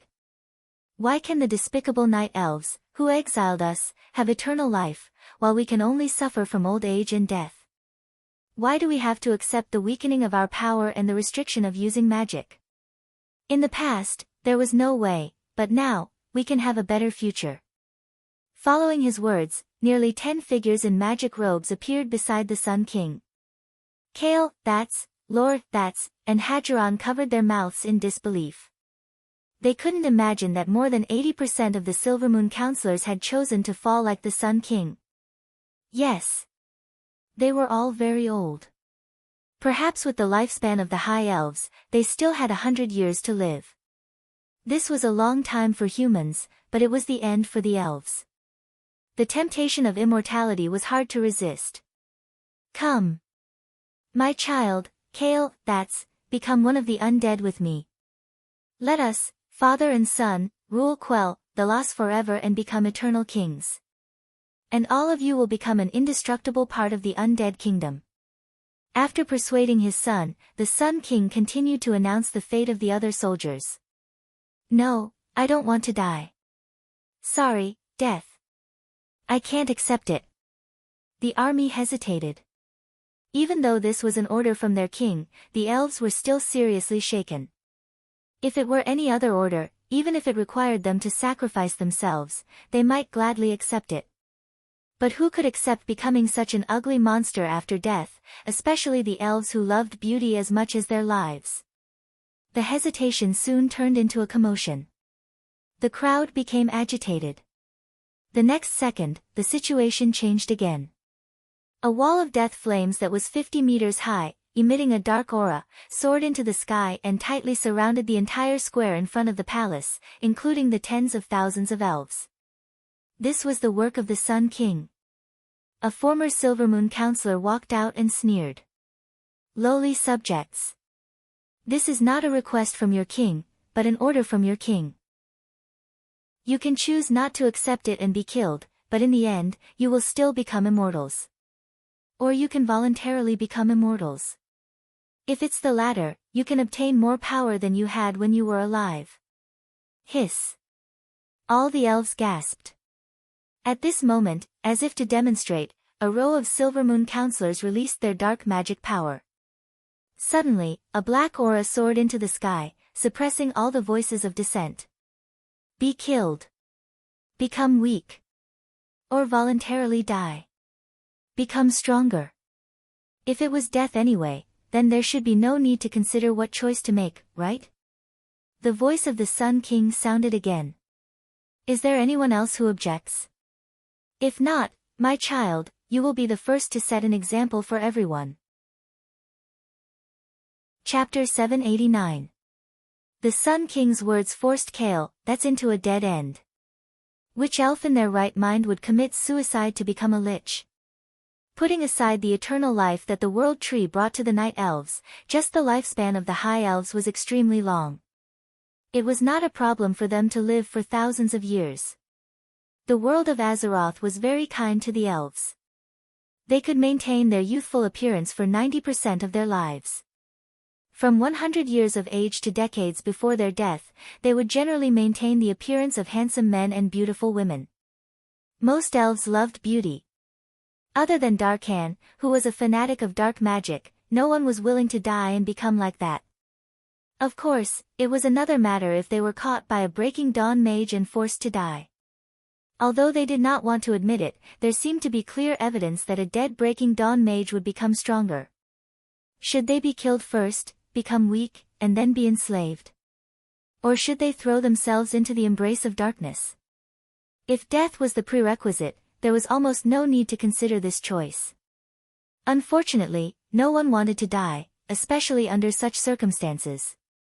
Unknowingly, Prince Kale, that's had become the focus of the tens of thousands of elites present. Kale, that's was the focus of countless sword-like gazes. That feeling was worse than being cut by 1,000 knives. He could clearly hear the thoughts of the elves behind him. We don't want to sacrifice our beauty for power. Lead us to rebel against your father. Kale, that's, since your father is dead, regardless of whether he still exists or not, you are already our king. Why should the living listen to the orders of a dead man? Those who were able to risk their lives to fight their way back to protect the emperor under the shroud of evil forces were naturally not weak. It was no exaggeration to say that the people gathered here were the most elite warriors of Kuel Salis. They did not lack courage, strength, or loyalty to the kingdom. What they lacked was a flag to fight against evil. Obviously, they wanted Kale, that's to be this flag.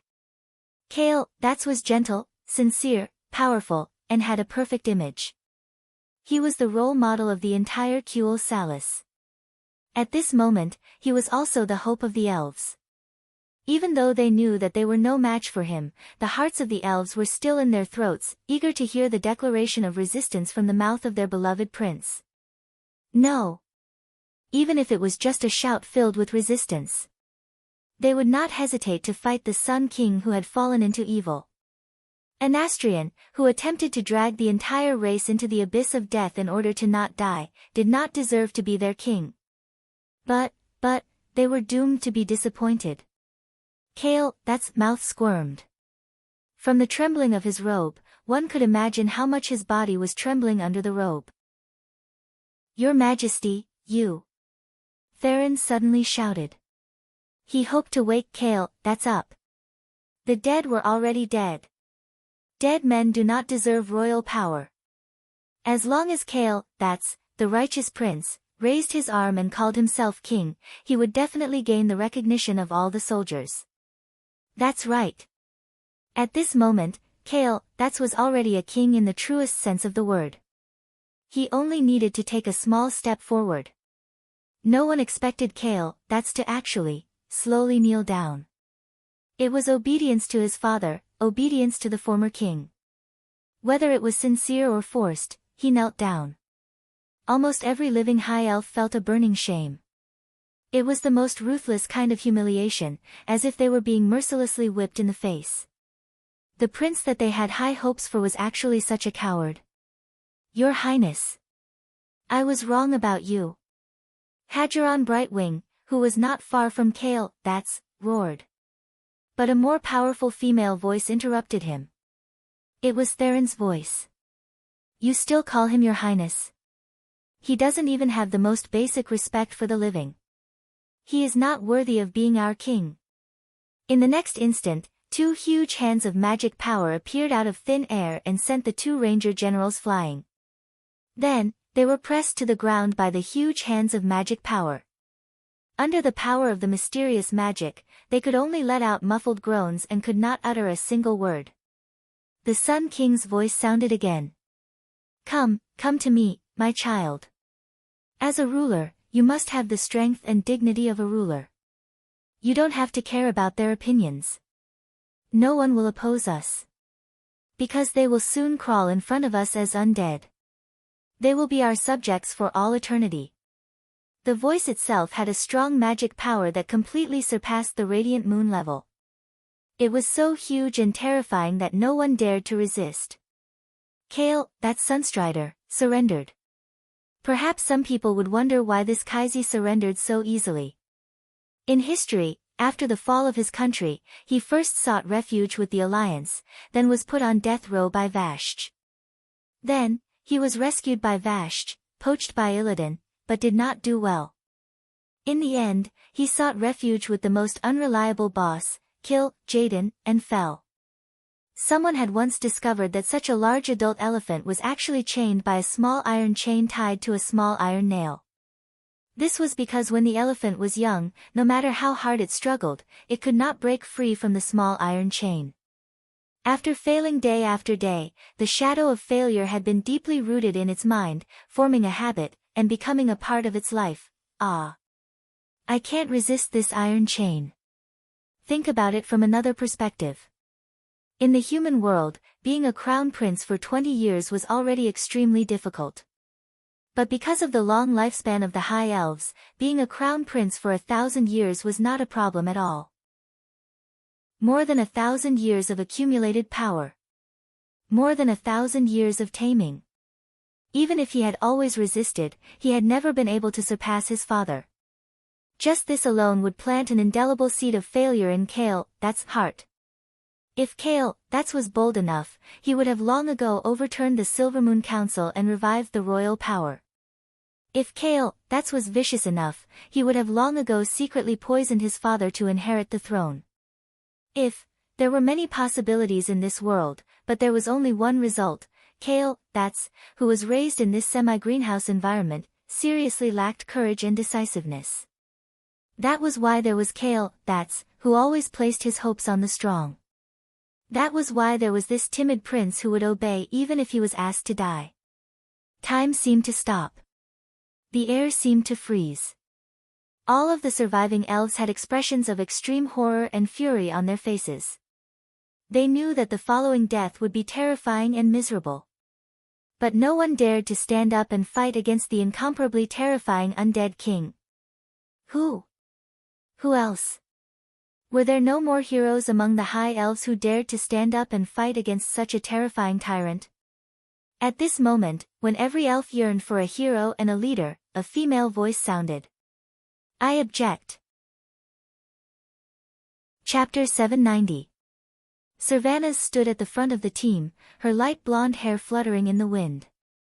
Her long light blonde hair had been her symbol for the past 1,000 years. At this moment, in front of these 10,000 elite elves, her light blonde hair was a symbol that was beginning to be deified. Sylvanas' eyes were brighter than when she had been a ranger general. They were more confident and determined, like emeralds shining under the sun. Her long eyebrows, which were unique to elves, were full of heroism and stubbornness. There was no longer the confusion, weakness, and hesitation in her eyes when she was forced to become a paycheck thief under the suppression of the Silver Moon Council more than 10 years ago. There was also no longer the deep, helpless fatigue that was left in the memories of the Rangers. She was wearing a ranger's outfit. But this ranger's outfit was completely different from the traditional ranger's outfit. It was full of her personal characteristics. A dark green cloak fluttered in the cold, turbid wind, accompanied by the fluttering golden hair. Her 2 pauldrons were studded with the fangs of trolls hunted in Stranglethorn Vale, giving her a wild demeanor similar to that of a tribe. It was to commemorate the hatred of the High Elves, and also the glory of her continuous hunting of trolls in the past 10 years. It was the symbol of the King of the Forest.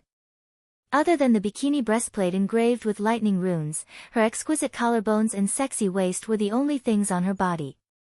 The dark green breeches that were very suitable for concealment were obviously magic items. But if one looked closely, one would find that there was electricity lingering on them. The Ranger General, no, after Kale, that's had surrendered and the 2 appointed Ranger Generals, Lor, Themar and Hadgeron, had been suppressed, there was no doubt that Sylvanas had become the last hope of these 10,000 elves. She stood ramrod straight. It was like a rising flag.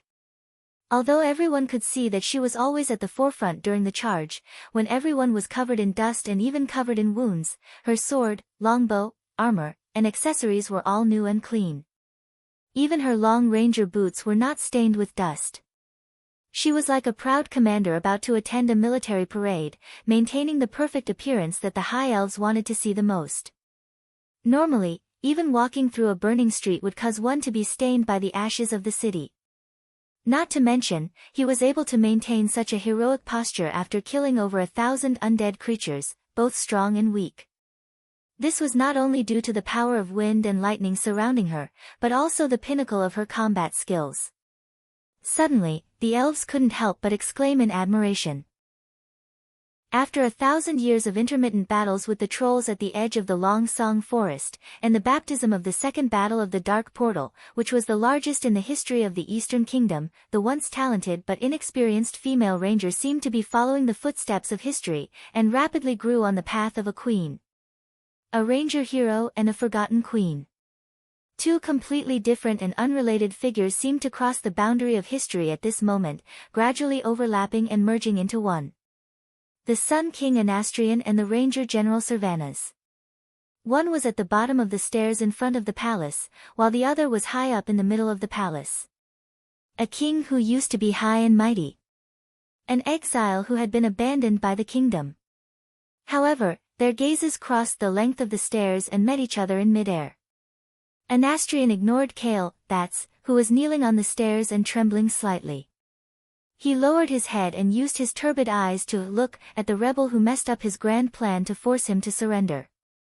The Sun King sneered, his words filled with thick sarcasm and disdain. You object? What right do you have to object? It's rare for you to muster up the courage to object to me, but you still can't stop the lives of you and your possible followers from coming to an end. So what's the point of your objection?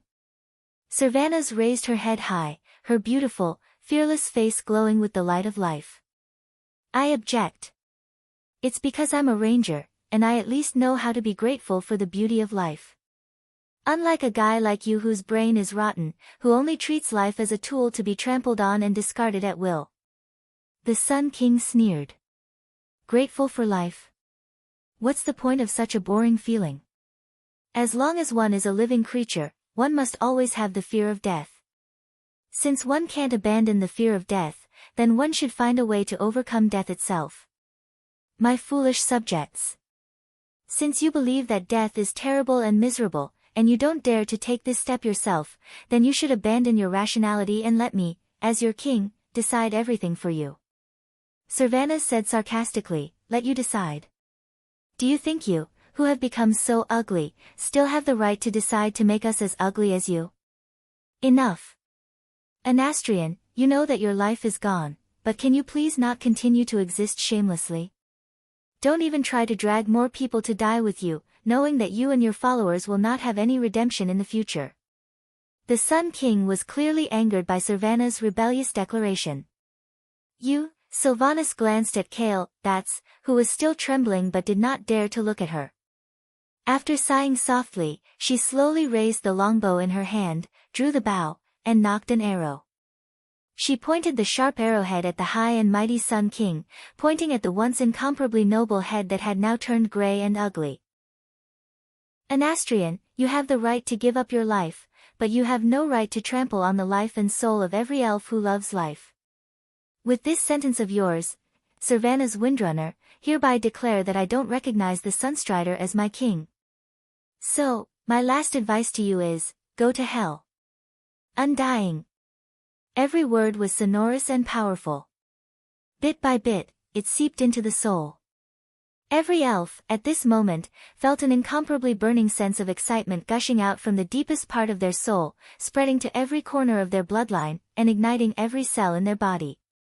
The unsuppressible voice finally turned into a heaven-shaking roar. Thousands of elves shouted in unison, "Go to hell! Filthy undying!" The Sun King suddenly sighed softly. "Fools are fools. You can only live more easily by giving up your life." In the next moment, a lightning-filled shadow was already less than an inch away from his eyes. Chapter 791. If Anastrian's eyes could still see, they would be filled with a deathly chill at this moment. No one could survive such an attack that seemed to transcend space. Even a Breaking Dawn mage would not be able to open a shield in time when his mind was distracted. This soundless explosive shot was definitely Sylvanas' pinnacle work. Unfortunately, Anastrian was no longer human. The fallen Sun King was definitely one of the few peerless powerhouses who stood at the peak of the undying realm. Unlike Antonidas, who had lost many of his magic circuits before his death and almost fell to the Radiant Moon rank, Anastrian had become an undying voluntarily. When the dark power guided by Frostmourne filled his body, his greatest weakness, aging, it was no longer his weakness. Without the bottleneck of using magic, Anastrian's current strength could be said to be at the peak of his personal peak. The arrow that contained lightning spun wildly in front of the Sun King's pupil at a speed of more than 100 revolutions per second. Not to mention a rotten eyeball, even if it was a city wall, Sylvanas was confident that he could drill a hole through it. Unfortunately, Anastrian, who was at the peak of mysterious power in this world, had a defense that was not limited to city walls. It was a close call, but the tens of thousands of high elves still heard this word, Dark Flame Barrier. It was not a word that came out of the mouth, but more like it was forcefully stuffed into the minds of every elf through the soul. The dark aura instantly gathered on the Sun King's body, turning him into a black sun filled with an evil aura. High temperature. High heat. Terrifying majesty and pressure. That was not an existence that mortals could look at directly. Sylvanas could not believe her eyes. With her extraordinary eyesight, she clearly saw a layer of black film appear on the retina in front of the Sun King's right pupil. It was as thin as a soap bubble. It gave her a feeling that it would burst with a poke. However, it was this seemingly unreliable and miniature black flame barrier that blocked Sylvanas's arrow that could be said to be the peak of sneak attacks. If Sylvanas had a high-powered microscope, she could have even discovered that the black flames already had a diamond-level molecular arrangement. TCH. Sylvanas stomped her foot, and her valiant figure suddenly disappeared from where she stood. Almost at the same time, under her feet, a huge pillar of black flames that was as tall as 10 people and needed 3 people to wrap their arms around it suddenly rose up. Ah! The elves nearby screamed and retreated. It was obvious that he had missed the target. It was because in the next second, Sylvanas' figure already appeared 10 meters to the left. He drew his bow and nocked an arrow. The Valkyrie's vigorous figure seemed to move in an instant, appearing at every corner of the stairs to the royal court. Every time it appeared, it would disappear in a flash. Following that, numerous sharp arrows pierced through the air toward the Sun King. If it was any other opponent, they would have been hit by Sylvanas' arrows and become a human-shaped hedgehog. But that was a fallen Breaking Dawn archmage. Sylvanas had used no less than 7 types of arrows, but none of them could penetrate his indistinct black flame barrier. Anastrian's fire magic was still unhurriedly chasing after the female ranger's back. Moreover, the speed of the pursuit was getting faster and faster, not giving the female ranger any time to catch her breath. Yes. It was like an evil old cat that kept toying with a mouse after catching it, giving the mouse a chance to escape before catching it again, constantly making the mouse hover between hope and despair. In the beginning, the tens of thousands of elves still prayed for Sylvanas to show her might and destroy this king who had fallen into the abyss of evil. Because they couldn't even step over the black wall of flames in front of the stairs. Soon, they became deeply uneasy. The Sun King's mockery came at the right time. I don't want to admit it, but today, the entire high elf race and ancient traditions will be destroyed. Because absolute death has arrived here. It's not a mighty power that mortals can resist. Sylvanas' angry curses came from the air. So you even gave up the noble position that has been passed down for 1,000 years, and would rather become a dead dog to kneel and lick Arthas' boots? Anger without strength is just a meaningless struggle, the Sun King said disapprovingly. You can still speak to me so unyieldingly because you haven't experienced the absolute power of the Lich King, as well as the despair of invincibility, despair. You're not worthy. Sylvanas' disdainful sneer echoed in the air. If there's a name in this world that brings me despair, that name would be Duke Marcus, not you, Anastrian. His plan that transcends time and space isn't something a fool like you can understand. At the mention of Duke's name, not only Kale, who was still crawling on the stairs and didn't dare to move, but even Anastrian trembled violently.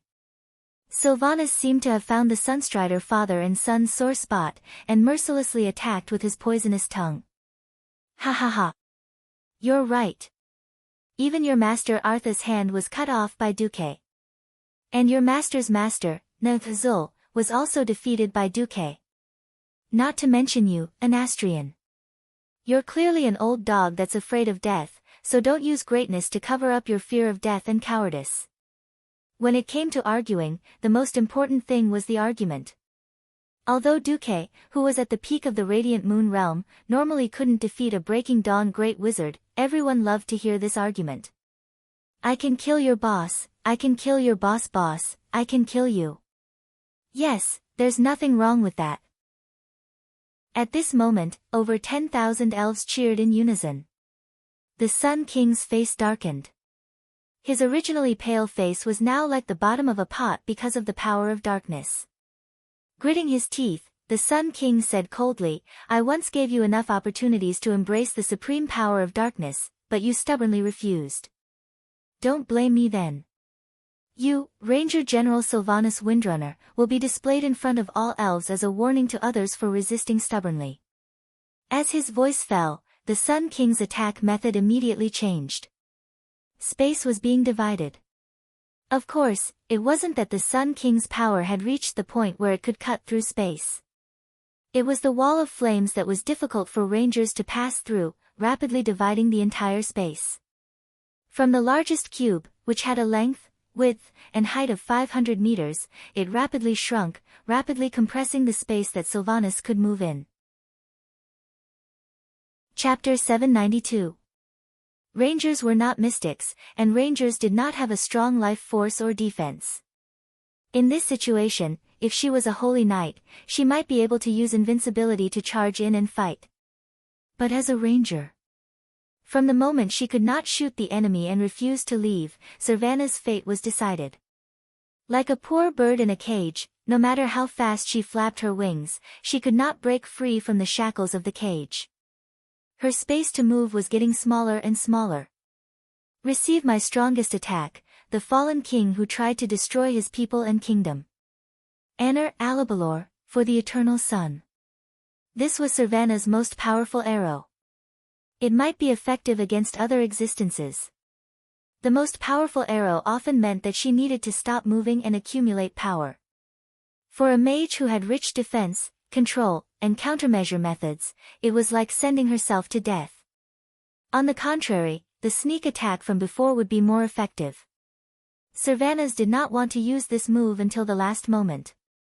Lightning gathered on her body, and the raging wind blew away the black flames that swept over. At this moment, Servanas had used all the elemental power she could. Seeing this, Anastrian's gray lips twitched. If I have to shoot this arrow to make you despair and serve me forever, then as you wish, my ranger general. Who wants to serve a rotten bone like you? Her light blonde hair danced in the raging wind, and Servanas almost pulled the longbow in her hand to a full moon. The atmosphere shook. The sky echoed with a buzzing sound. The power of this arrow was definitely not small. If it was a city gate without magic protection, perhaps it would be instantly shattered by this arrow. Thump, the vibration of the bowstring finally sounded. She released her fingers that were almost twisted by the bowstring, and as if it had turned into a twisting lightning arrow, it finally left the bowstring. After this arrow was shot, the entire arrow turned into a meteor in mid-air, shooting towards the Sun King with unparalleled power. But such an arrow only passed through the 3 layers of black flames between her and the Sun King, and was annihilated. It disappeared without a trace, as if it had never existed in this world. Just kill me, Servanas said through gritted teeth. A sneer appeared at the corner of the Sun King's lips. Huh? He didn't even bother to raise his staff. With a point of his skinny finger, an illusory black skeleton rushed towards her with a roar. Servanas let out a whimper. She never cried out of fear or regret. This brief, hoarse whimper was born of anger, hatred, and righteous rage, because she could not stop the evil king, who had become the fallen. Even if she sacrificed everything she had, even her life, she still wouldn't be able to stop it. She suddenly remembered the advice of Elugia and the others before she left. Wait for Duque. Duque will definitely have a way. If you don't have the strength to see through the whole situation, then please wait for Duque's instructions. Suddenly, he felt sad. Sister Aurelia, Sister Sasha, was I wrong? In pain and despair, she faced the terrifying black skeleton head-on. She hoped that her magic items could slightly resist this dark magic, but they shattered the moment they touched the black skeleton. Low-level mysteries were defenseless in front of high-level mysteries. The black skeleton hit her. Cold. It was absolute cold that penetrated into her heart, like an ice sword cutting into her body. At this moment, Servanas saw Kale, that's turn his head, and their eyes met. The blood drained from Servanas' face, and her mind began to blur. Was I hallucinating? A hint of regret appeared on Prince Kale, that's handsome face. Servanas' windrunner felt that she was in free fall. This wasn't in a physical sense, but on a mystical level. It was her soul that was falling. Like a ship that had lost its power in a storm, she was lost. How did I get here? I can't remember. Was I killed by Arthas? Or was it the damn Sun King who did it? There was no concept of time here. Her life wasn't a series of events, but just a moment, a flash of thought in the infinite void. There was only darkness in front of her. Then she felt that she was falling, she really felt it, for the first time in a long time. She flinched. She was in extreme pain. She came here. She felt that her soul was being torn to pieces. She only felt pain. Did fighting against evil bravely and protecting her home mean endless pain? Cold. Despair. Fear. Strange things appeared in the endless darkness. Countless relatives and friends died, turning into mindless zombies that staggered around her. Seeing this scene, her heart became fragmented. The purplish-black scar of death passed through the city, splitting it in two. The citizens of Silvery Moon dragged their broken heads and innards behind them as they staggered towards the King of Death, Anastrian. In the end, they knelt on the ground and worshipped the despair that was about to rule them for all eternity. She was angry, but she couldn't resist because the horror that definitely didn't exist in the world of the living was suppressing her. Sharp claws of darkness surged out from all directions and tore at her. She wanted to scream, but she couldn't. A pair of evil eyes stared at her from behind, but she couldn't turn back. She saw the Sun King's rotten mouth, his face full of mockery for once playing with her in the palm of his hand. Her soul desperately tried to charge at him, but under the pressure of this horror, she somehow lost the courage to resist. She suddenly found that she had once again become that underage blonde child who was trembling in fear in the dark forest, bearing the consequences of making the wrong choice alone. As expected, my elder sister, my younger sister, is your foresight the most correct? As expected, I shouldn't have been so rebellious. I should have listened to Duque earlier. In the outside world, every elf looked at the female ranger's twitching body in horror and listened to her continuous screams. That was Sylvanas' soul being ravaged and tortured. Every elf felt great pity for her, but also fear for the Sun King. Death coil. With such a simple strike, Sylvanas, who they had placed their greatest hopes on, had been defeated. Their courage was waning, their willpower was beginning to wane, their knees were about to give way, and their bodies were about to kneel. At the very end, suddenly, the Sun King was shot by an arrow. He let out the most mournful scream since his appearance. It was an arrow shot by a young girl who had suddenly appeared at the bottom of the stairs. That girl had a face similar to Sylvanas. Enter Lilith's Windrunner. This is impossible, the Sun King screamed. Of course my arrow can't, but what if it's Alexstrasza's arrow? The youngest of the Windrunner family smiled faintly. Chapter 793. Sun King's ashen face suddenly twisted. That was anger. That was fear. Sun King's murky eyes turned with difficulty. The vision from his soul finally trembled and focused on his shoulder. The youngest daughter of the Windrunner family was right. That ordinary-looking green arrow was indeed attached to a long red hair that was at least half a meter long. As long as one focused their mind on the hair, anyone with the slightest intuition would be able to clearly feel a mighty dragon's roar coming from it. It was indeed the power of a dragon that stood at the top of the food chain in the world. This terrifying power that seemed to be able to incinerate all unclean things in the world was definitely the power of Alexstrasza, the giver of life. The flame of purification that contained the power of life was definitely the greatest nemesis of undead creatures. In the original history, during the battle at the Heaven's Wrath Gate, under the scheming of the dread Lord Veramesas, the great potioneer of the Undercity's Royal Potioneering Association, Potioneer Putris, rebelled and used the new plague. The army led by Duke Bolvar and young Salufar was completely wiped out by the plague. Bolvar was dying, and Red Dragon Queen Alexstrasza used the flame of life to burn the entire battlefield in order to prevent the new type of plague from spreading. This clearly explained why the seemingly more powerful lightning arrow was easily dispelled, and why Lilith's seemingly soft shot could easily penetrate Sun King's defense. Anastrian's body was trembling, and his soul was in fear. It wasn't that the seemingly weaker Lilith had the possibility of killing him, but that there was another possibility. Everyone knew that the Windrunner family was with Duque. Similarly, everyone knew that Duque had saved the Red Dragon Queen and had a life-and-death friendship with her. Otherwise, who would dare to pull out the Red Dragon Queen's hair? Would they be tired of living? Lilith's appearance here with the Red Dragon Queen's hair proved one thing: Duque had made a move. Once a smile appeared on Lilith's poker face, it turned out that she could also make a very intimidating expression. The whisper of the wind that floated into Sun King's ears confirmed his greatest fear. Duke Marcus asked me to send his regards to you.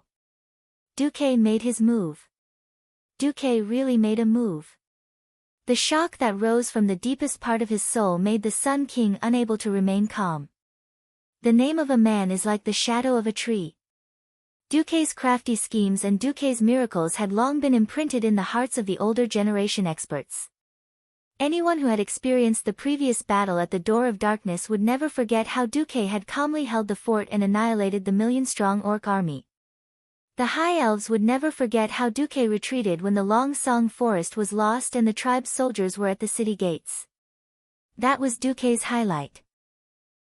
It was also a moment of shame for the elves. The ordinary elves might see Duque as their savior. But the Sun King and the Silver Moon Council would never do that. To them, who prided themselves on their nobility. It was already a great sin for Duque to not sacrifice himself to help the elves keep the tribe out of the Long Song forest with his army.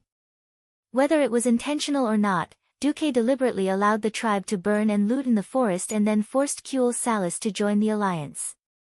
This was an unforgivable sin. In the eyes of the Sun King, Duque was a guy who was written as an ally and read as a poisonous snake. Now, Duque had indeed come and once again gave him the most fatal blow at the most critical moment. The Sun King flew into a rage out of humiliation and roared, "Duque? No, this human brat has no right to touch my kingdom. He obstructs my rule over my subjects. He has talent. Ghoul. Duque." The elves in the square did not react at first, but they immediately saw Lilith, who had torn off her disguise and was facing them sideways. It was also a standard ranger outfit, but whether it was the shoulder armor or other equipment, it was clearly the Stormwind standard. And the emblem on her chest. That was clearly the emblem of the Marcus family. The elves were worried. Yes. The pride of the High Elves, the Windrunner family, had long been under the command of that living, walking hero. Prince Kale, that's had surrendered. Lor, that's and Hadgeron had been defeated. The last elven hero, Servanas, had also been defeated. In the end, it was the Alliance who ended things. Even though the Alliance's help made them feel a faint warmth, they also felt a sense of sorrow. So the glory of the High Elves had long been gone. If Duque had come out at the beginning, the proud elves would definitely not have been able to accept this charity in their hearts. However, when the expectations in their hearts turned into disappointment, then into despair, and the bottom line in their hearts fell again and again, Duque's attack became as sweet and pleasant as agar. The Sun King went berserk. No, even if Duque came, he would not be a match for me. The little girl from the Windrunner family, right? I'll turn you into undead first. I want to see what kind of expression Duque will have on his face when he comes. After saying that, he clenched his skinny hand, and Servana's body, which had lost control, suddenly convulsed more sharply.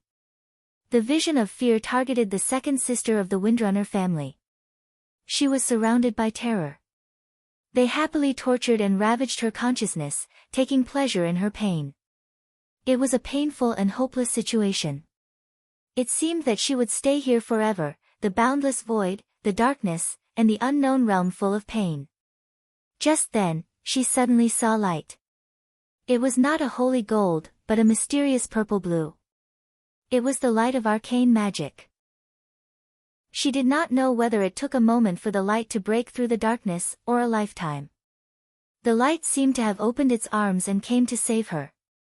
In the darkness, an imposing male figure embraced Servanas with a halo of light. She found that she had lost all her equipment and was naked. She helplessly curled into a ball. The first sound she made after she regained her voice was a cry. Servana's Windrunner failed. It was a failure as a high elf. However, the light did not seem to think so. You have done a good job. You and Lilith stalled the fallen Sun King and bought time for the elves to be reborn. It was a familiar voice. It was Duque's voice. Warmth enveloped her. It was a strange feeling that she had never known before. Servanas suddenly understood that it was Duque's soul that was warming her soul. Suddenly, she felt a wave of shyness, because everything about her had just been revealed to Duque without reservation, her body, her soul. Strangely, she no longer had the rebellious thoughts. She was like a traveler in the desert who was about to die of thirst, trying to stretch her neck and ask for the quiet and warm refuge of Duque. Suddenly, she opened her eyes and saw a scene that made her feel like she was struck by lightning. When she lost consciousness, she seemed to have kissed her brother-in-law and brother-in-law. Chapter 794. When humans were extremely thirsty, they would instinctively seek water. When humans were extremely cold, they would automatically seek warmth. This was a biological instinct that had nothing to do with love or emotions. Servanas was actually in a situation where her life force was forcefully sucked away, her will damaged, and her soul temporarily weakened. Only those who experienced it firsthand would understand how terrifying Death Coil was when a fallen Breaking Dawn mage threw it at them. Against a class that relied on high agility to dodge attacks, a single hit from a Breaking Dawn mage would definitely freeze her blood, stop her heartbeat, and take her life. This was the result of Anastrian deliberately holding back in order to force Servanas to surrender. The darkness faded from Servanas' eyes, the coldness on her body quickly decreasing, but the color did not recover. Even though there was no need for red, blue, or yellow, even in a world completely composed of lines and outlines, she could still recognize the person who saved her life and soul.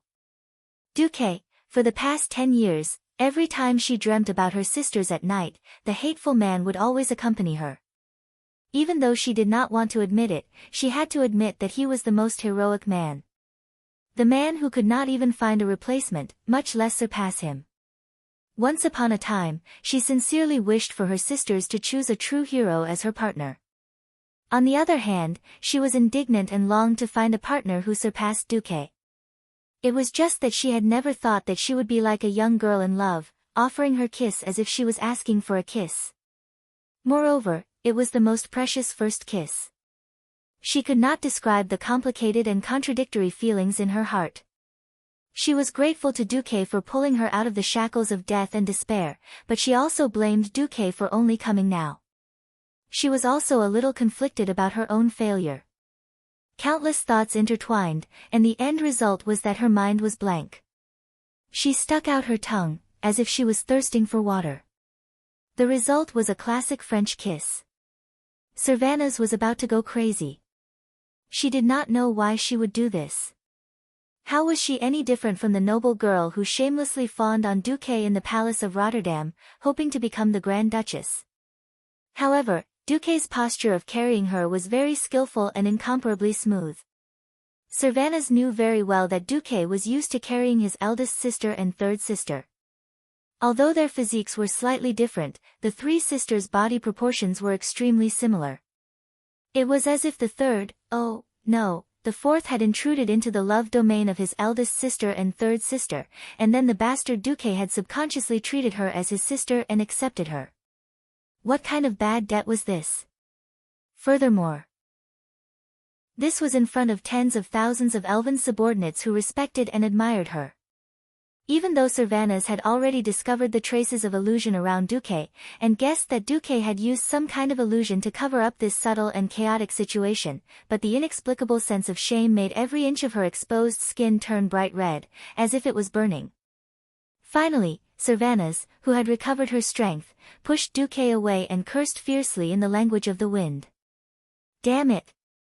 I was out of my mind just now. I forgot about this. I order you to forget about this immediately. Okay, if I can do it. Duque was a little helpless. He did not know what this was, but it seemed that he had another bad debt. In all honesty, he had never thought of hitting on Queen Sylvanas. Duque shrugged. Should we deal with the Sun King first? Servanas knew that Duque was forcibly changing the topic, but she had to suppress her anger and nodded. There must be a reason why Duque appeared at this time. And Duque was the only hope to save hundreds of thousands of her people. Duque's illusion could only fool ordinary elves. Sun King and Kai Zi were shocked when they saw their passionate kiss. Who would have thought that Lilith would suddenly jump out, and then Duque? Duque seemed to have an affair with the two daughters of the Windrunner family. No, for an ambitious person, perhaps this was something that could be used. But Anastrian was more concerned about why the extremely noble Duque would appear here alone. After the leader of the alliance, King Turinas, was killed, although the alliance did not exist in name, among the remaining members, there was no longer a situation where one party was the strongest. In this situation, as the supreme commander, Duque became the person with the highest status. It was not an exaggeration to say that if Duque died, the alliance would immediately collapse. Sun King narrowed his eyes, looking enraged. With a wave of his hand, a huge black wave of fire over 30 meters tall pressed towards Duque's head. Duke Marcus, you have no right to appear in my territory. A breaking dawn bullying a radiant moon was a classic example of the strong bullying the weak. Logically speaking, there was no way that Duke would be spared. The elven mages could almost foresee the scene of Duke carrying their great hero, Servanas, in a sorry state as he retreated. They did not expect this at all. Oh. Is that so? Duque smiled lightly and snapped his fingers. A 40-meter-long battleship blade made of pure golden flames appeared out of thin air. It looked like it could even split a battleship in two with one slash. With just one slash, he had broken through Anastrian's waves of fire in the truest sense of the word. This was a double suppression in terms of quality and attributes. The Sun King, who had clearly lost his vision due to the loss of blood and had just become an undying not long ago, widened his eyes in shock and let out a strange, distorted cry. This. No. Can. It was not just the Sun King. Every elf who witnessed this miraculous scene cried out in surprise. Normally speaking, this was indeed impossible. Low-level mysteries would undoubtedly be crushed by higher-level powers. It was just like how an egg could not beat a stone, and a stone could not beat a diamond. Even elven children could understand such a simple logic. But why was that? The Elven King, who was dressed in luxurious robes, poked the ground with his staff in horror. He discovered that from this moment onwards, the magic vein that extended from the sunwell was no longer responding. Alarm bells rang in his mind. If he could still sweat, Anastrian would definitely be drenched in cold sweat. Since he could not defeat the Calamity Army, he might as well turn the entirety of Kuel Salis into a nation of the undead for him to maintain his power and rule. Chapter 795. Shock. Everything that had happened in front of the royal court was full of twists and turns. From the fall of the Sun King to the prince's cowardice, to Servana's resistance and defeat, and finally to Duke's sudden appearance. Contrary to the expectations of the world, he used the power of the radiant moon to defeat the attack of the fallen Sun King. The scene was so shocking that every elf felt dizzy, and they didn't even dare to breathe. Everyone wanted to say, impossible. After all, up until this moment, Duque still had the aura of a radiant moon. Perhaps he was truly at the peak of the radiant moon realm. But since ancient times, many amazingly talented powerhouses had fallen in the face of the merciless passage of time. It seemed like they were just a step away from breaking dawn, but it was actually an extremely high and dangerous threshold. Only Anastrian vaguely realized what Duque had done. You stole the veins of the earth? His voice trembled as he revealed the truth of the matter. What? Duque could actually use the power of the sun well? How was that possible? The method of using the sun well had always been a secret of the Sunstrider royal family. Even the counselors of the Silvermoon Council only knew a little about it. How could an outsider like Duque, who wasn't even a high elf, use the power of the sun well? After all, there was no possibility of the secret being leaked. The Windrunner sisters that Duque had picked up were only rangers, not high-ranked wizards. What Duque had taken back then was merely a manual for learning the magic circuit of Phoenix Flames. No one would have thought that a freak like Duque could actually use the system elf and his understanding of Phoenix Flames to reverse-engineer the control code of the sun well's veins of the earth. Anastrian was going crazy. Duque puffed out his chest, his expression full of confidence. Steal? Why do I remember that it was your father, Das Rima, who stole a bottle of eternal water confiscated from Illidan to create the sun well? Besides, if your father's soul is still watching Kuel Salis, he'll definitely be shocked by your depravity and your terrifying idea of trying to defile the well of the sun. Anastrian's lungs were about to explode. The Sunwell belongs to Queldori. I'm just borrowing it to destroy a villain like you who has desecrated the sacred life. Duque's words obviously appeased the high elves who were a little uneasy.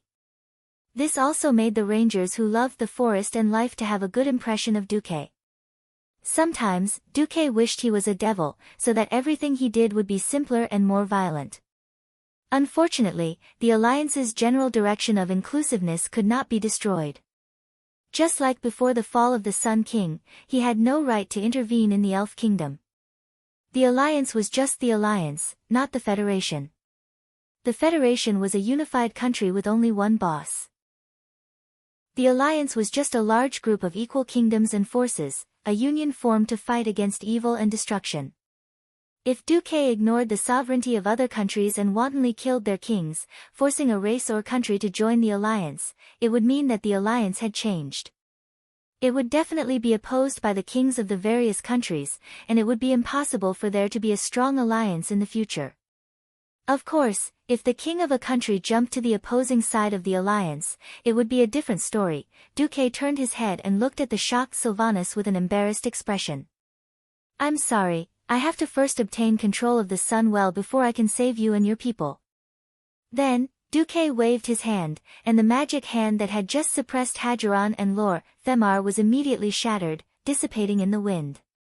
The next second, there was a series of continuous cannon roars on the sea west of Silvermoon City.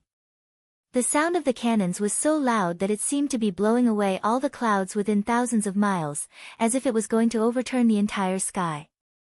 There was only one fleet in this world that could launch such a dense and violent bombardment, the combined fleet of Kurtiras and Stormwind.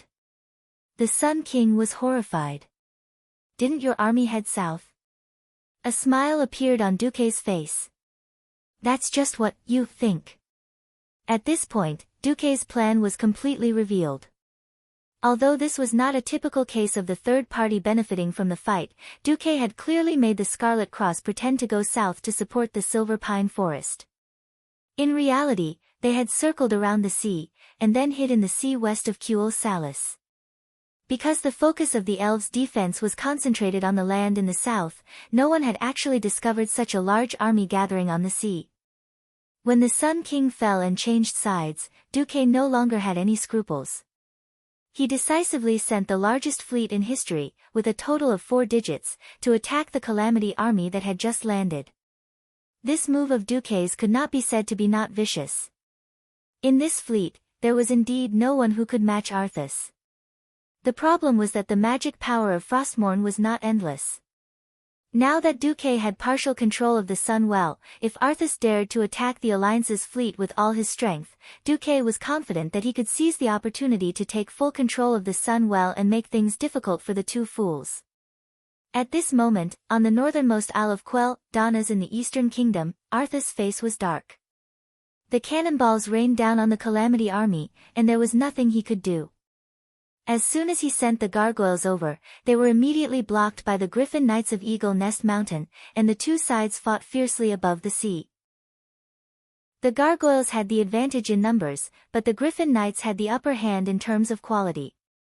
No matter how he looked at it, he would not be able to stop this high-speed fleet for a while. Antonidas. The veteran Breaking Dawn wizard was Arthas' last trump card.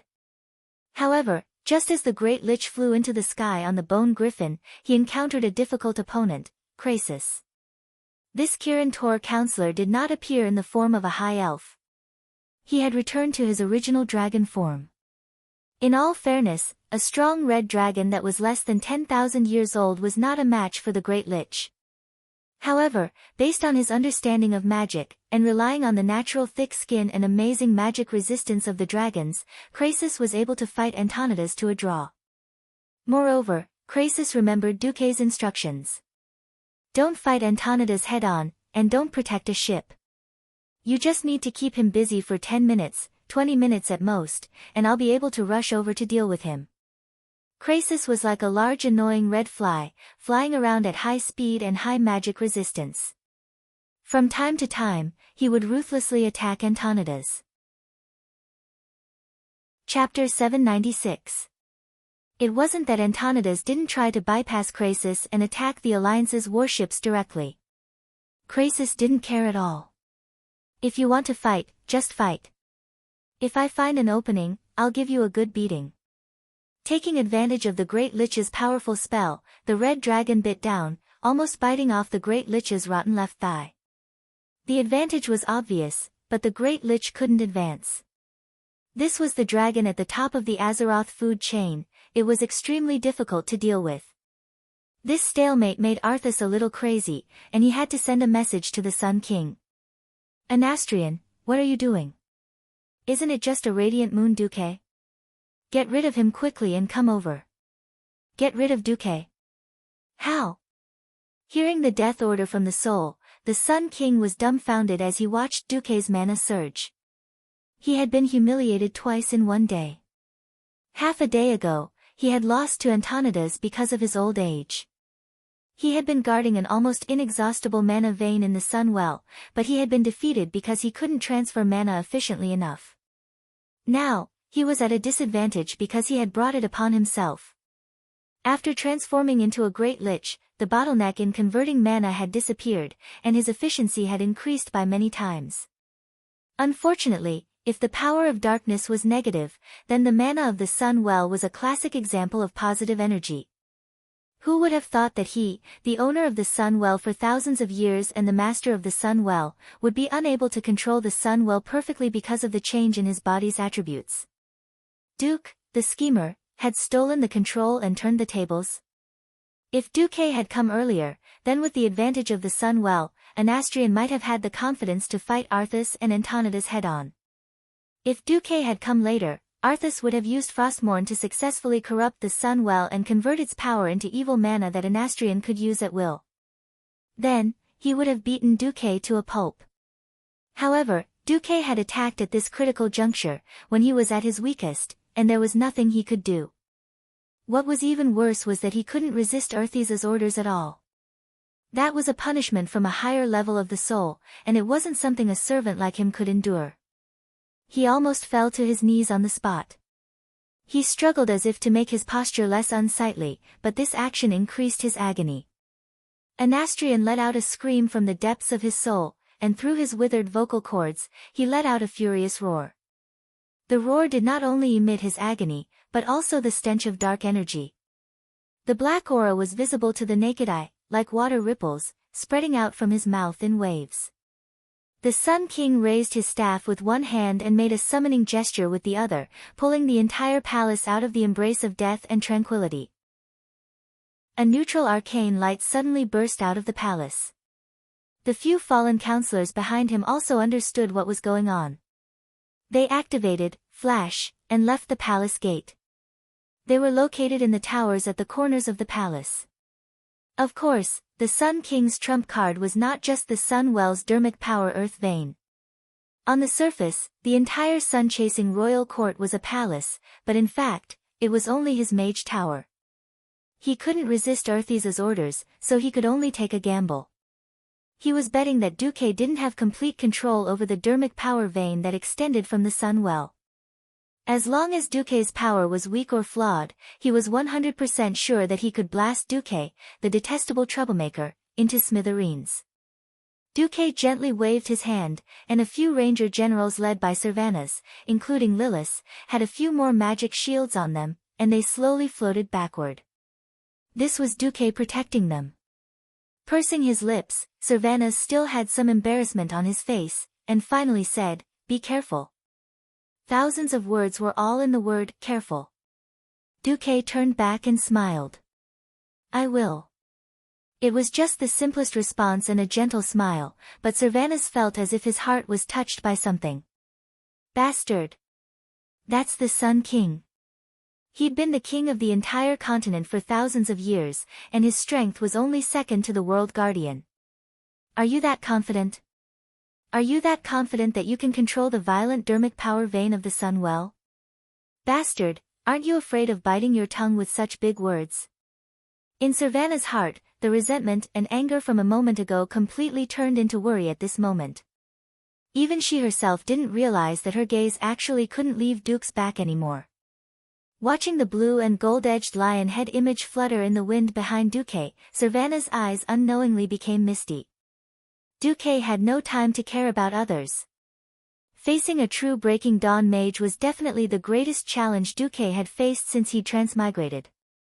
Even though he'd stolen the dermic power vein of the Sun Well, and even though he had the help of the system, he didn't dare to let his guard down. Every veteran powerhouse had countless trump cards, and if they weren't careful, they would all be defeated. Resurrection wasn't omnipotent, especially when Duque was facing a Breaking Dawn powerhouse who turned from a mage to an evil warlock. Warlocks at the master level and above were all experts at playing with souls. At the thought of this, Duque couldn't help but feel his scalp go numb. Now, Duque had no choice but to experience how terrifying Pharaoh, who'd mastered both mage and warlock magic, was. Duque stretched out his hands in front of his chest, palms facing downwards. He wasn't just controlling it, he was also using his spirit to feel the pulse of magic coming from the sun well. The sun shone on all things, bringing warmth and light to all living beings in the Azeroth lands.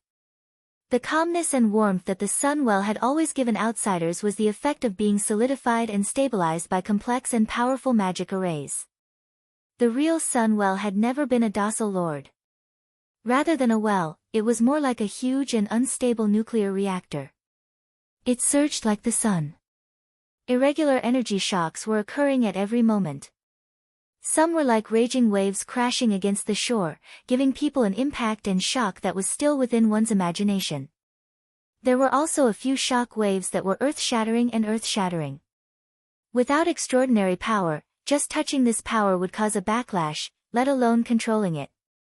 Not to mention controlling it, just touching it would cause one to be devoured until not even dregs were left.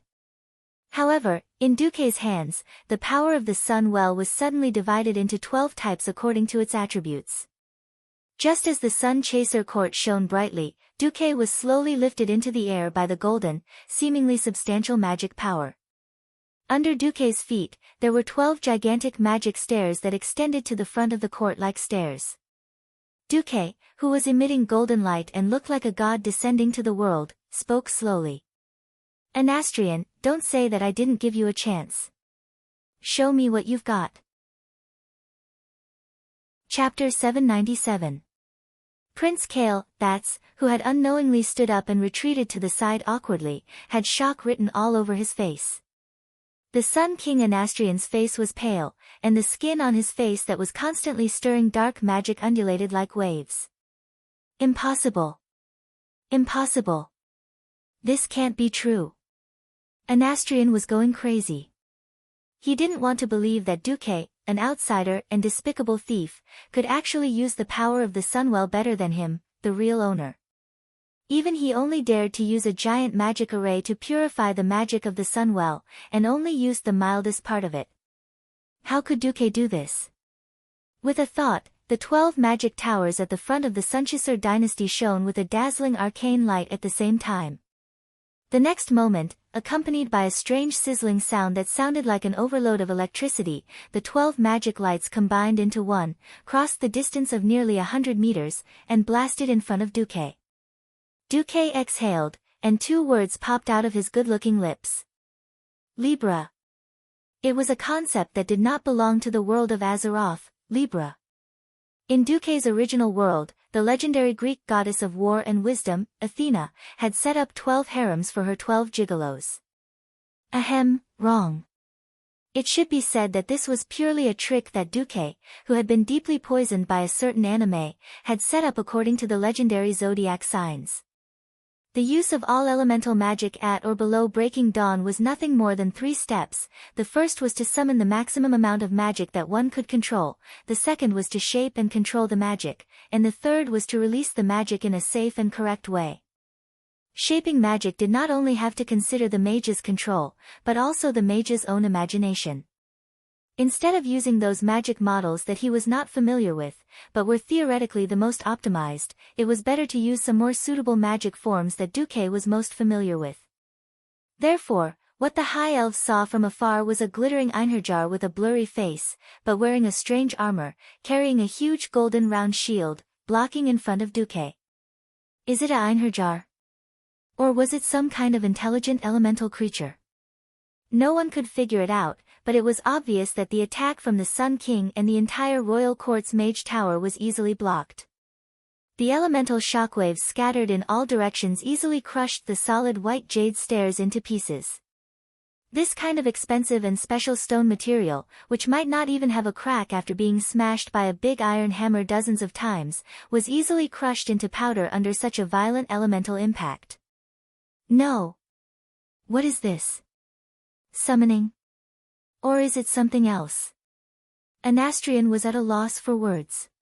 No, in fact, he was thinking too much.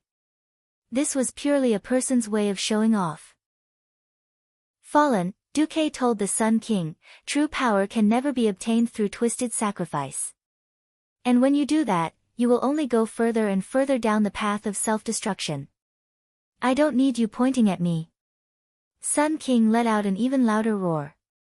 He put his palms together, and the magnificent staff floating 1 meter above his head began to spin clockwise at a high speed.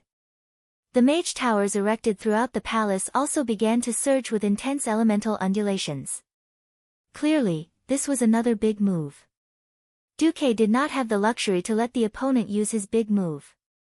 Although he had mastered the magical ley line that extended from the Well of the Sun, the so-called infinite magical power was just an illusion. After all, he only controlled the branch and not the Sun Well itself. Moreover, Arthas was rushing to the Sun Well in an attempt to use it to revive Kel-Thuzad. Alright, if others used the Sun Well, they would at most draw some magical power or something. Arthas was much more disgusting than the famous dog, Arathika. Calling him an ex-stirrer was already a compliment. The Sun Well that had been used by the idiot in history was directly contaminated by strong evil power, causing the entire territory of Kuel Salis to be filled with rot and plague. How was this an ex-stirrer? This was clearly using a bomb to blow up a septic tank. If he did not want to see Aurelia and Sasha's heartbroken expressions when they returned, Duque's only choice was to end the battle quickly. Ha! Duque shouted softly, and a huge circle of golden ripples spread out in the air. The 12 golden stairs beneath Duque's feet instantly transformed into 12 illusory golden giants that were 5 people tall. The 12 golden kidney warriors wielded different weapons, each possessing elemental energy of different attributes. They quickly pounced towards the wizard towers in every corner of the palace. The Sun King was shocked. The reason why wizard towers were so difficult to deal with was because each wizard tower usually only had one main attribute. Once there were many wizard towers, they could use magic of different attributes to support each other. No matter who the enemy was, they would always be able to find a way to deal with them. Now that Duque moved his finger, the 12 golden giants that charged over scared the Sun King's radiant moon liches to the point of pissing their pants. How were these illusory golden giants? They were clearly 12 Breaking Dawn wizard towers that could run, fly, and self-destruct. Of course, Duque could not completely control the earth-shattering power of the Sun Well. If Duque could only control a basin of water the size of a basin, then the Sun Well was at least a standard 50 by 25 meter swimming pool. However, even if Duque was holding a basin, as long as it was not a pool of water that was poured onto Duque's head, Duque had the ability to use the basin to guide the astonishing power of the Sun Well. The simplest way was naturally to divert the energy. Suddenly, a wave of golden light shone brightly. The elemental power that had leapt out from the wizard towers was suppressed by the even larger power of the Sun Well. 12 shocking explosions rang out one after another. The golden dome, the jade-white tower, and the mysterious magic power that lingered around them were all destroyed in an instant.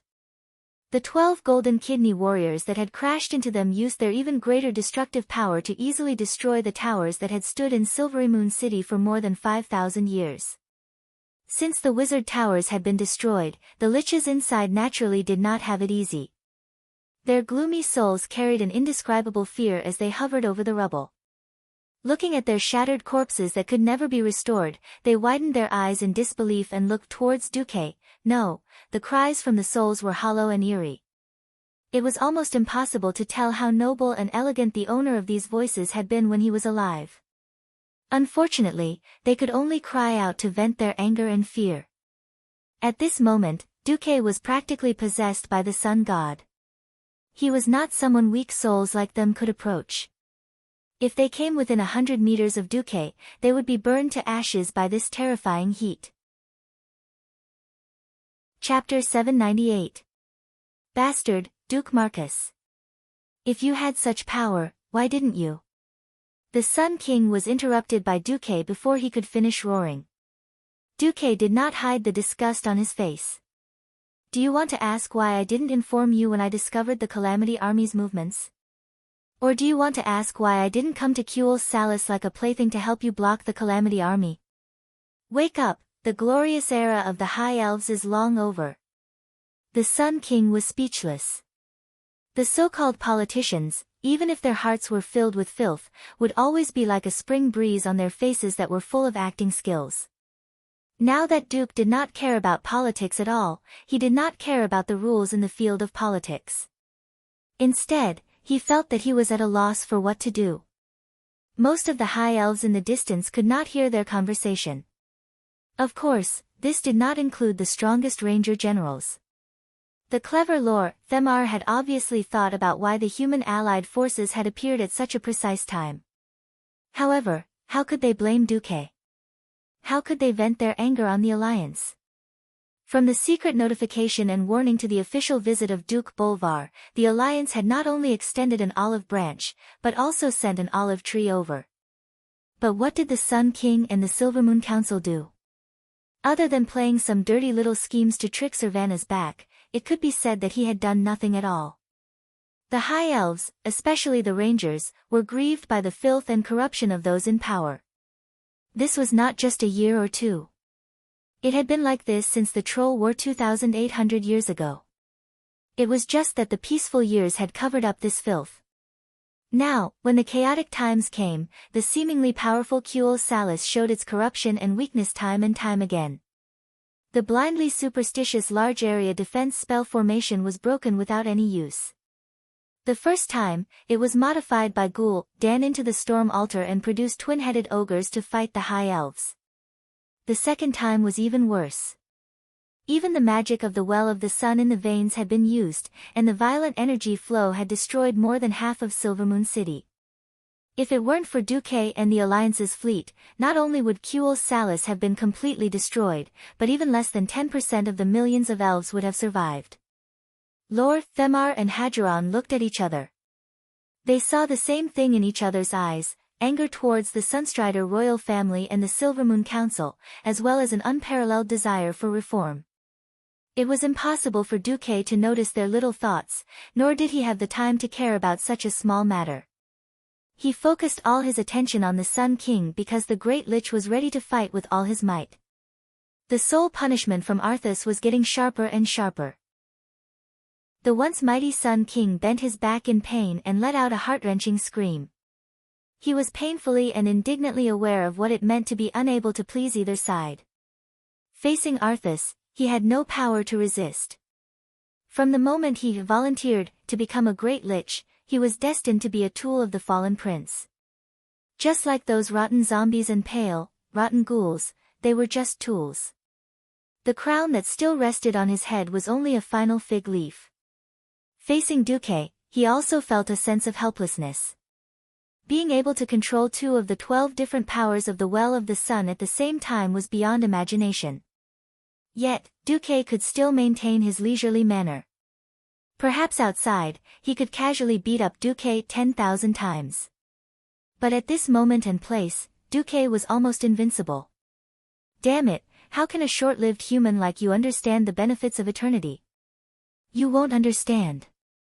You short-lived ghost. The Sun King was already a little out of control. Sensitively aware of the flaw that the Sun King had inadvertently revealed, Duque decided to take the opportunity to expand this flaw. With a faint smile on his face, he replied slowly, "Idiot. Even the eternal life blessing that the World Tree brought to the Night Elves was bestowed by the Red Dragon Queen, Alexstrasza. As the great hero who saved Alexstrasza, do you think I don't have eternal life?" Duque spoke in the whisper of wind. Other than the designated target, the 2 windrunners could also hear the whisper of wind. Lilith didn't feel anything. But after Sylvanas heard it, she blushed at the thought of that possibility. Of course, an Astrian wouldn't notice the reaction of a mere female ranger. He was completely shocked by Duque's reply. It was as if a bolt of lightning had descended from the 9 heavens and suddenly struck his forehead. Elatisynoliae, this was the most vicious elven curse that good children didn't need to understand. It contained the deepest resentment and resentment of the Sun King, which was 10 million times deeper than having sex with a dog. Because of the pursuit of eternity, he made a difficult decision, to give up life. He gave up the beauty, nobility, and holiness that the High Elves were most proud of, and willingly became a dirty and ugly Great Lich. What was it for? In the end, wasn't it for eternal power and power? Now, he didn't hesitate to fall, and he even tricked his assistant, his own son, and even his own guards and subjects. You, Duque, a mere human, actually came out and said that I don't need to become a lich to be a scourge for 1,000 years, or even 10,000 years. Although Duque wasn't too handsome, it was still infuriating to compare. An eternally youthful, young man, who looked like he was 18 years old was 100 million times better than a lich with a rotten face. What? How could Anastrian stand it? However, just when Anastrian was so angry that his soul was about to melt, the shameless Duque naturally wouldn't let go of this opportunity. He decisively made his move. Countless golden, basin-sized, mysterious magic runes appeared on the ground in every corner of the palace. These runes seemed to be just printed at first, but in just 3 seconds, they turned into dazzling runes. Not only did these runes have a huge mysterious power that could be sensed without experience, but they were also connected with each other by shining threads of light, forming a huge magic array that ran through the entire sun-chasing royal court. The long, dry beard that remained on the Sun King's chin was blown away by the blazing magic wind.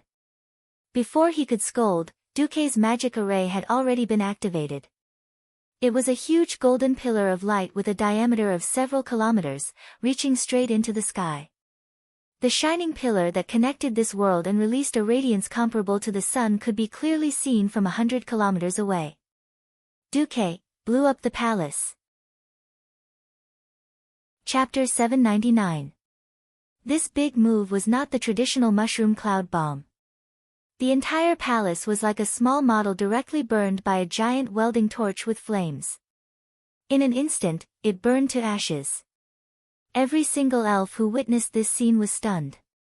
In the end, they all understood. Their king had fallen, and the Sunchaser King's court, which was both the palace and the king's exclusive mage tower, was a hurdle that they could not avoid in resisting the invasion of evil. They had no reason to blame Duque. It was just that when Duque used the power of the Sunwell to destroy the palace that had stood in the northwest of Silverymoon City for thousands of years and had a history as long as Silverymoon City, they still felt a sense of emptiness and loss in their hearts. This was a collapse of faith. This was the severance of a legacy. Duque's attack, whether intentional or unintentional, directly broke their last hope for the Sunchaser royal family. Yes, the shameless Duque did it on purpose. He did not know if Kale, that's in this life would fall as he did in the original history. Since Kai, that's chose to kneel to his father, who had become a skeleton, and not be a good loyal minister of the Alliance, he jumped to the side of the rebels and licked the dead Zul, becoming the subordinate of the Burning Legion's subordinate. Kai, that's had to take full responsibility for his actions. Duque did not care who would be the leader of the High Elves, but it definitely could not be the Sunchaser King's family or the Silverymoon Council. In the face of right and wrong, there was no room for even the slightest bit of sand. Duque's attack was absolutely fierce. He had intended to deal with Anastrian and the entire Sunchaser King's court in one go. Unfortunately, a veteran Breaking Dawn powerhouse was not so easy to kill. Antonidas would not have knelt so easily if he had not been attacked by a large number of dreadlords. If Anastrian had enough will to resist, with the defense of the Sunwell and the Sunchaser King's court, he could have held on for a long time even if he could not win. Of course, if the Sun King did not join the alliance, Duque would rather let the hundreds of thousands of troops sit in the cabin until their butts were sore than let the army come to the rescue. Under such a devastating attack, the Sun King still had the ability to activate a teleportation formation hidden in the palace. The destructive mana of the Well of the Sun had already seriously disrupted the stability of the surrounding space, and even Duque, who had the system elf, did not have the confidence to escape. However, the Sun King had successfully turned into a stream of light and escaped.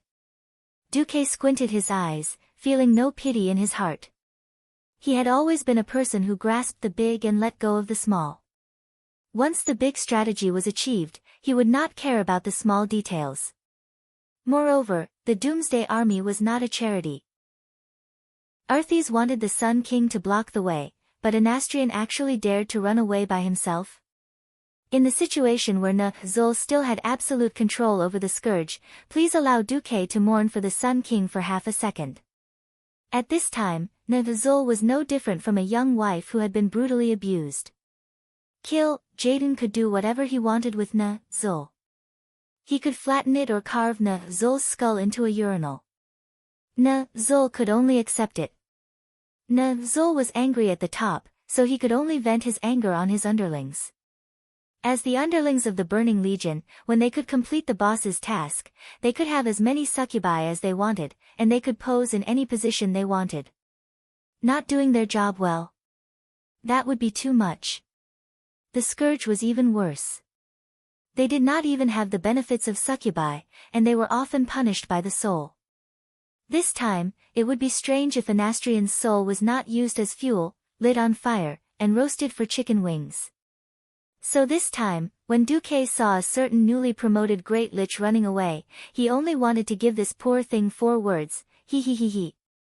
The monstrous golden light finally dissipated, and what appeared in front of the tens of thousands of elves was a huge circular ruin that was so clean that it could be used as a skating rink. Some elves cried on the spot. But more elves began to gather and approach Duque. They looked at the great traitor of the High Elves, Kale, that Sunstrider, with eyes that could cut people into 1,000 pieces, while waiting for the final orders of their leaders. Many elves had already secretly tightened their grip on the weapons in their hands. If Servanas, Lor, Themar, and the other leaders gave the order to kill this guy, they would probably pounce on him without hesitation. Kale, that's face was ashen, and his handsome face had lost all its vigor. His emerald green eyes were unfocused, and even though he had already stood up, he looked more like a walking corpse than a zombie at this moment. A few of the prince's loyal followers, such as the great astromancer Solarian, pursed their lips and gripped their staffs tightly as they stood in front of Kale, blocking the increasingly turbulent elven army. Unfortunately, the obstruction of a mere radiant moon mage was meaningless. Just one spark would ignite the anger in everyone's hearts, and the once noble elven prince would be completely destroyed by his own people. Hadgeron was still a little confused. He instinctively hated Kale, who had sold everyone's lives and succumbed to his father's evil might. But he could not personally kill Prince Kale, who had not done anything evil. What do we do? Servanas raised his head and looked at Duque. To a certain extent, this was no longer the internal affairs of a mere elven kingdom. Now, everyone knew that without the support of the Alliance, the elves would not be far away from extinction. Duque took a deep breath. Right now, the Alliance's greatest enemy is the Burning Legion and the Scourge Legion, who are trying to destroy the world of Azeroth. The Alliance will definitely strike and absolutely destroy the evildoers and the fallen. When Duque said this, the faces of Kale, and his followers turned pale. Solarian even looked at Duque with a pleading look. Duque understood this look. If he could save Prince Kale, life, this great astromancer was willing to pay any price. At this moment, Servanas and Lor, Themar pulled out their arrows at almost the same time. Hadgeron was half a beat slower, and he was also ready to shoot. Kale, raised his head and revealed a sad smile. In his once clear and charming eyes, there was no resentment or anger, only a calm acceptance of fate. In the face of people and kinship, in the face of powerful evil and weak justice, he selfishly chose the fallen kinship and the powerful evil. Unfortunately, the seemingly powerful evil was directly defeated by a more powerful strategy and strength. He chose this path himself. Now, it was time for Kale, to pay the price. Yes. Even if Duque, who had a good relationship with him, wanted to sentence him to death. He had no regrets. Originally, Kale, that's and his followers were in despair. Who would have thought that the situation would take a turn? The second half of Duque's sentence was, however, Prince Kale, that's actions just now did not directly threaten the alliance. I don't think Kale, that Sunstrider is a despicable fallen.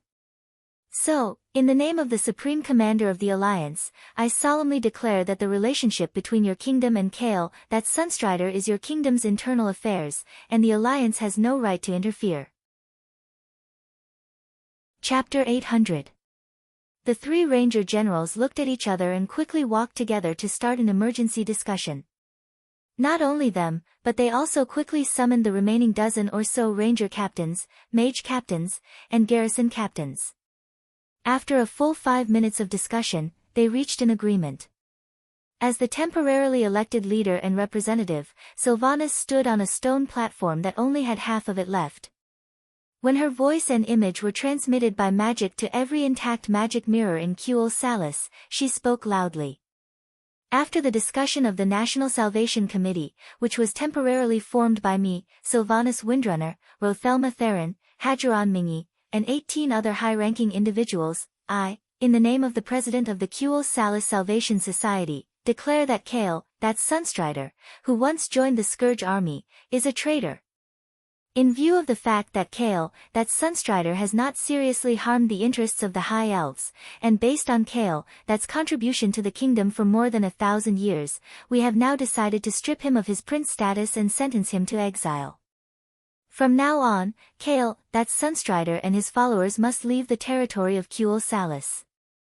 At this moment, the camera turned, and Sylvanas asked Kale, that's, Your Highness Kale, that's, do you have any objections to the people's punishment of you? Punishment of exile. This was already a great mercy. Since ancient times, no matter which world or which kingdom, treason was a heinous crime that could easily lead to the death of an entire family. As long as they were ruthless, it would not be a big deal to kill Kale, that's directly. Firstly, Kale, that's was not sentenced to death, and secondly, he was very popular. The democratic tradition of the High Elves was in effect at this time. In addition, even the biggest master, the Alliance, had let Kale, that's go. The High Elves, who were about to follow the Alliance, could not be the clown. In the end, Kale, that's punishment was more like picking it up high and gently putting it down. Understanding this, even though Kale, that's was sad, he had no choice but to accept this fact. The former prince had lost the chance to be crowned king forever because of that kneel. The elves quickly took care of their internal affairs. Without needing Duque to urge them, the anxious elves had already spontaneously organized themselves. Sylvanas raised her arms and shouted, The evil undead are attacking our glory, the sun well. In order to prevent evil from staining our holiness, we must form a stronger assault team to defend the Isle of Quell, Donnas. Lord Themar ordered in an orderly manner, divide the army according to the area. Arcane puppets will be at the front, infantry in the middle to protect the division, and rangers on the flanks. Reorganize the army immediately. Captains, report your combat power immediately. Hadgeron, who was in charge of scouting, said, Bring all the ships that can sail here. I need 5 destroyers to scout the eastern side of the island. Immediately send 2 boats to the Alliance to verify the Alliance's flag. We need to coordinate with the Alliance fleet. On the other side, Duque waited for the elemental tremors to subside before opening the portal. The Alliance's rescue team, led by the Bishop of Holy Light Benedictus, quickly rushed to the ruins of Silvermoon City to help the ordinary High Elves save their compatriots. High-grade Paladin Riadaline led a team of Silver Hand Paladins to Duque's side. She was about to say something when she saw Kale, that's slowly walking over. Duque stopped Riadaline from trying to block in front of him and slowly walked towards Kale, that's. It was difficult to describe the pain in Kale, that's heart.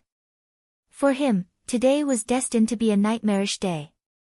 His hometown had been invaded, and the capital had fallen. His only relative and king, Anastrian, had fallen. For the sake of his family, and to prevent the tens of thousands of elites from being cruelly slaughtered, the prince had chosen to submit. In the end, the situation had reversed.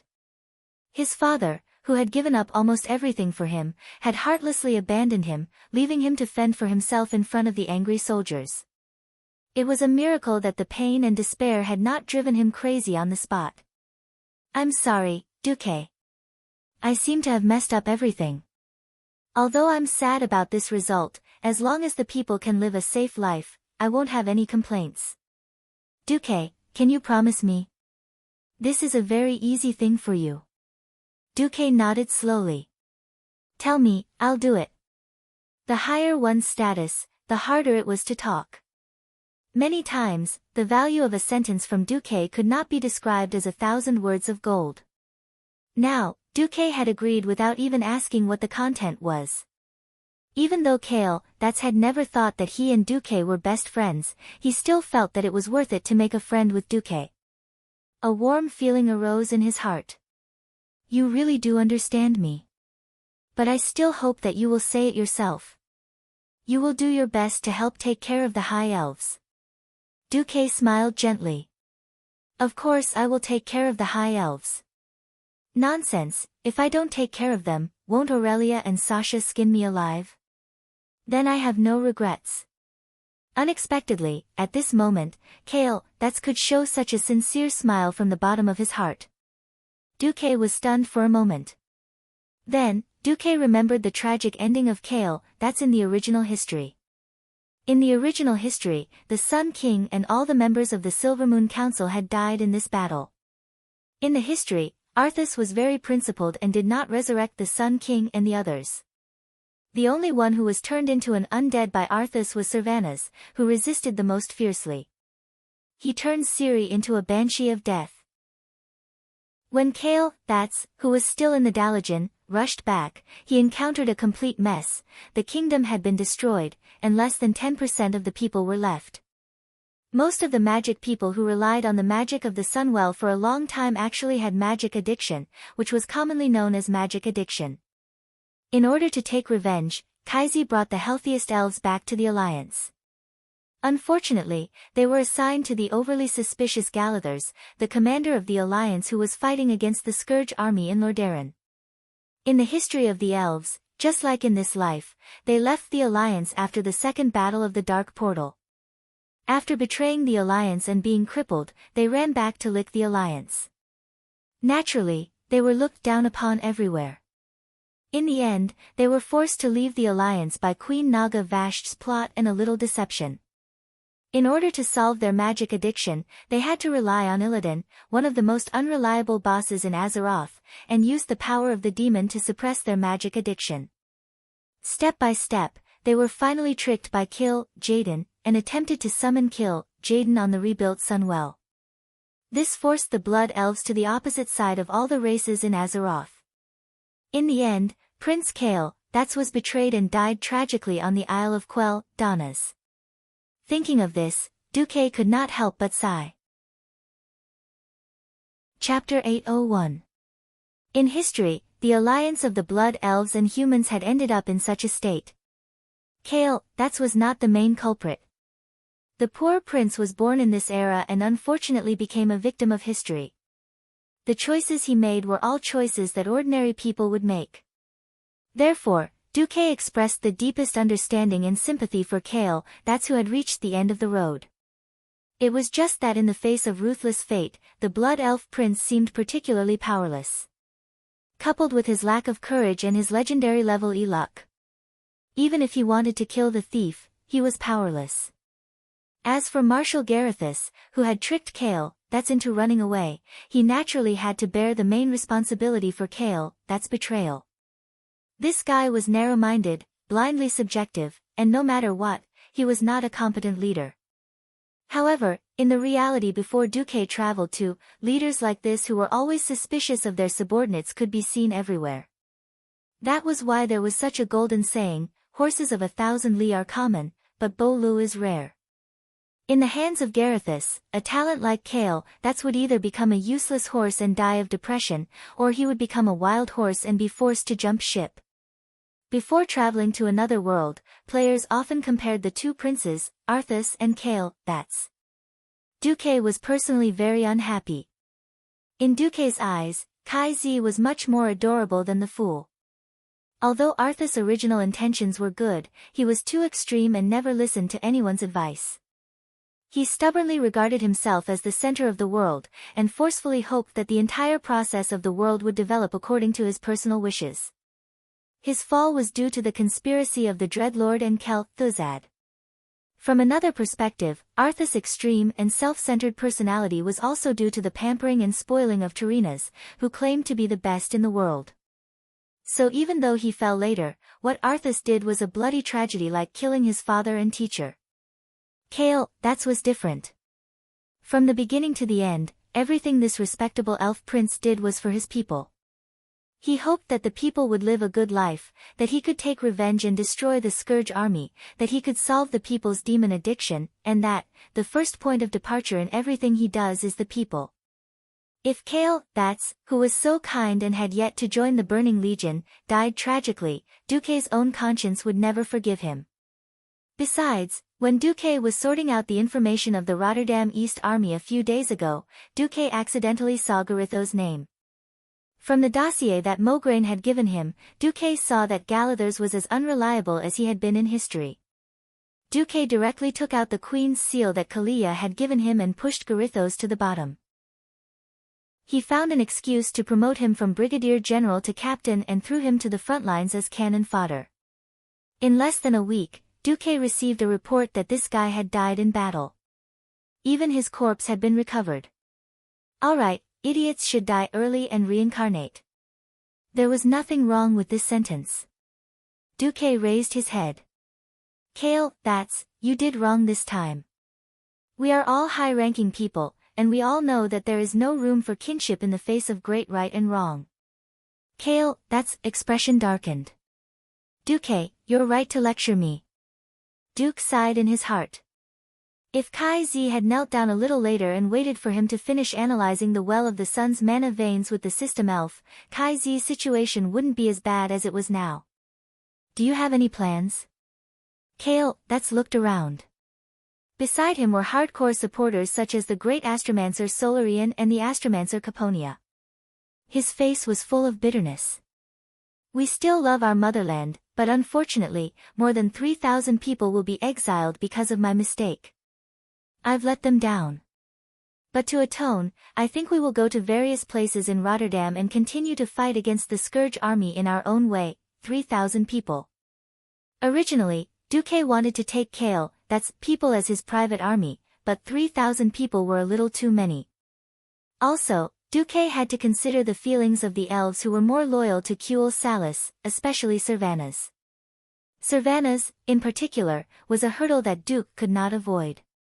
Duque took a deep breath and said in a low voice, "Do you know what will happen to you? You and those followers who trusted you and entrusted their lives to you will die meaninglessly in the land that the Scourge army has corrupted." Beside the prince, the great astromancer Solarian could not help but roar in grief and indignation. What else can we do? Beside Duque, the paladin Riadaline shouted, "Watch your tone, traitor." Solarian was about to refute when Kale, stopped her. "This is my fault. Please don't vent your anger on Duque." The prince's concession made Solarian so sad that she almost cried. Duque gazed at this beautiful elf. He looked at this boss who would have been guarding the Storm Fortress in the original history of Draenor and would have been killed by the Alliance army. Duque suddenly felt a different kind of emotion. "I know that your current status is a little awkward. Actually, if you are still willing to fight for Azeroth, I hope that you will help the Alliance guard the Dark Portal. This way, we can release the original Dalajan mages and put them into the war against the Scourge army." As soon as this sentence was said, there was a hissing sound in the surroundings. This was not Duque treating them badly. On the contrary, he was treating Kale, and the others too well. After so many years of operation, the Watcher Fortress in the Cursed Land was no longer the bitter and cold place it used to be. The guards of the Watcher Fortress were recognized as the most elite troops in the entire Alliance because they often had to fight with the demons and orcs that came out of the spatial rift. In the past 10 years, there was a saying, if you stay in the Watcher Fortress for 3 years, you will be promoted by 3 ranks when you return. Kale, that was humiliated because he had succumbed to his fallen father. Now that Duque wanted Kale, that's to go to the Watcher Fortress, it was to distance Kale, that's from the rejection of the elves in Kuel Salis. Secondly, they did not have to go to Lordaeron, which had the worst relationship with the elves, to be looked down upon. Thirdly, it was to let them be gilded. Regardless of whether there was a large-scale invasion or not, the Dark Portal was the front line against the demons and orcs. If they could stay at the front line for a few years and return home, everyone would treat them as a warrior of the Alliance. This was the best redemption for Kale, that's and his followers. Duque, we don't know how to thank you. Of course, we are willing to go to the Watcher Fortress. Duque patted Kai's shoulder. All right then. Get ready. I'll arrange for a ship to send you there. Chapter 802. In fact, after Kai Z renamed the High Elves as Blood Elves, the Blood Elves had another huge problem, mana addiction. As a transmigrator, Duque knew how to deal with mana addiction. Of course, he wouldn't expose the Well of the Sun before it happened. It would be bad enough if the Well of the Alliance accidentally exploded. You could even predict mana addiction. How dare you say you didn't set us High Elves up? Sometimes, it wasn't a good thing to know too much about the situation. It was easy to hide it from outsiders, but not from the Windrunner sisters, who had amazing intuition. Mana addiction was a harmless problem, so Duque simply let it happen. Of course, the premise was that the Well of the Sun had to be contaminated like in history, and then it had to be exploded. As the ultimate treasure of the High Elves, the defense of the Well of the Sun was naturally the most important. The king could be replaced if he died, but if the Well of the Sun exploded, the High Elves' lifeline would be gone. The Well of the Sun was in danger, and the elves all looked like their butts were on fire. Duque. No rush. Speaking of the Well of the Sun, from Duque's point of view, it was better to destroy it. Publicly, as long as the Well of the Sun existed, the High Elves might not be able to use it to create a Breaking Dawn Pharaoh, but they could have as many ordinary mages as they wanted. After 2 disasters, the elves had lost a lot of strength, but given enough time, a new version of the Silver Moon Parliament would be in power sooner or later. Think about it, the High Elves look down on their fellow Night Elves. Would they really look up to humans, dwarves, and gnomes? Once their wings hardened again, the High Elves would definitely start clamoring to separate from the Alliance again. It couldn't be helped. Most of the High Elves had an incurable disease of arrogance flowing in their bones. As long as the Well of the Sun was not damaged, the elves would never be able to completely integrate into the Alliance. Also, privately, the current situation was that the mages had completely declined, and the rangers had risen. The 2 leaders of the rangers, Lor, Themar and Hadgeron, were the Windrunner sisters' minions. Sylvanas had already become famous in this battle. Duque didn't know how far she could go in the future, but he would be happy no matter which one of the Windrunner sisters came to power. Wasn't it good to have one of their own on the stage? There was no way Duque would deliberately leave the Sun Well behind to nurture a hostile pharaoh, steal Kuel Salis's power, and set the Alliance up, right? In that case, Duque would be a first-class moron. Seeing that Duque and Sylvanas had gathered the High Elves and were preparing to rush to the Well of the Sun, the silly Kale, that's felt warmth in his heart. Indeed, Duque was the eternal best friend of the High Elves. Duque didn't know what Kai Z was thinking. If he knew, his reputation as the best actor would fall apart today.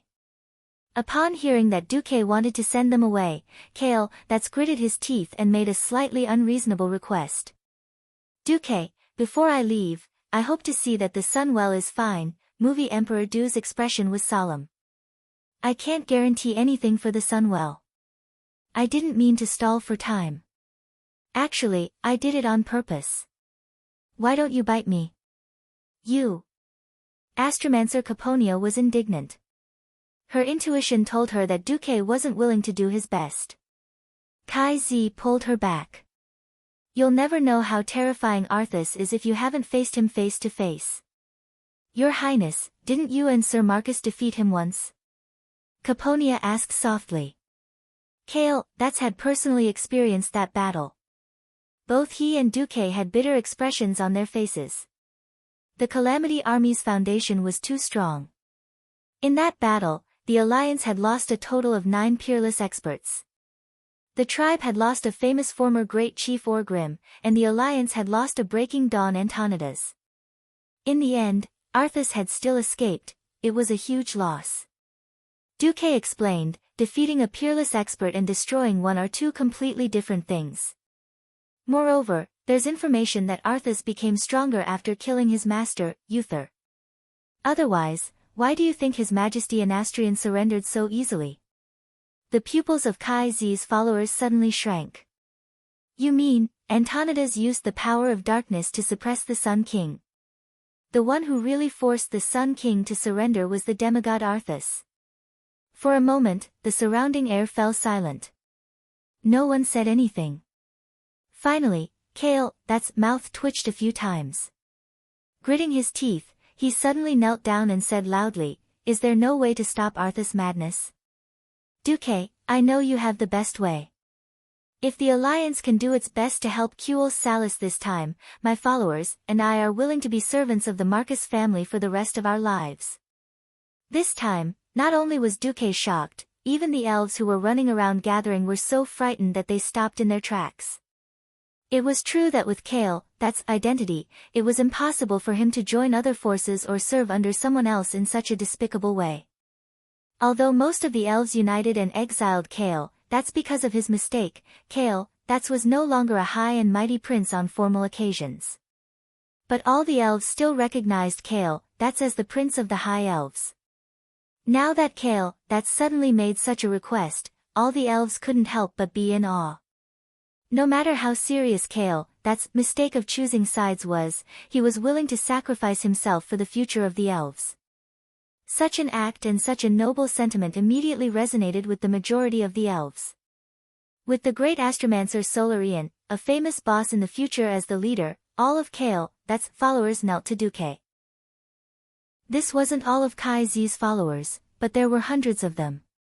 It was a spectacular scene to see so many people kneeling in one go. One had to know that Cale's oath was very heavy. He didn't know that Duque was actually immortal. He was completely measuring the lifespan of a human by the lifespan of an elf. In his heart, he was prepared to serve Duque and Duque's descendants for the rest of his life, until his own lifespan came to an end. This time, it was Duque who was dumbfounded. Damn, it was naturally very cool to have a prince of a kingdom as a follower. The problem was that Duque hadn't communicated with William yet. Although Duque firmly believed that William would be as wise and powerful as he was in history, it would be difficult to clean up the mess if his Grand Duke took in a high elven prince as a follower without informing him beforehand. Duque had an idea. Cale, you've caused me so much trouble. I've long prepared a big move against Arthas. Although I wasn't 100% confident, you only came to say that you wanted to be a servant now. If word gets out, it'll be like I've prepared everything before tricking you to be my servant. You're tuning in to the Blissful Bookshelf YouTube channel. We're so grateful for your support, and don't forget to subscribe to join us on this incredible journey through captivating stories. Your generosity through donations truly makes a world of difference, as it's the primary source of revenue that allows me to expand and enhance this channel for you. Thank you from the bottom of my heart for being a part of this adventure.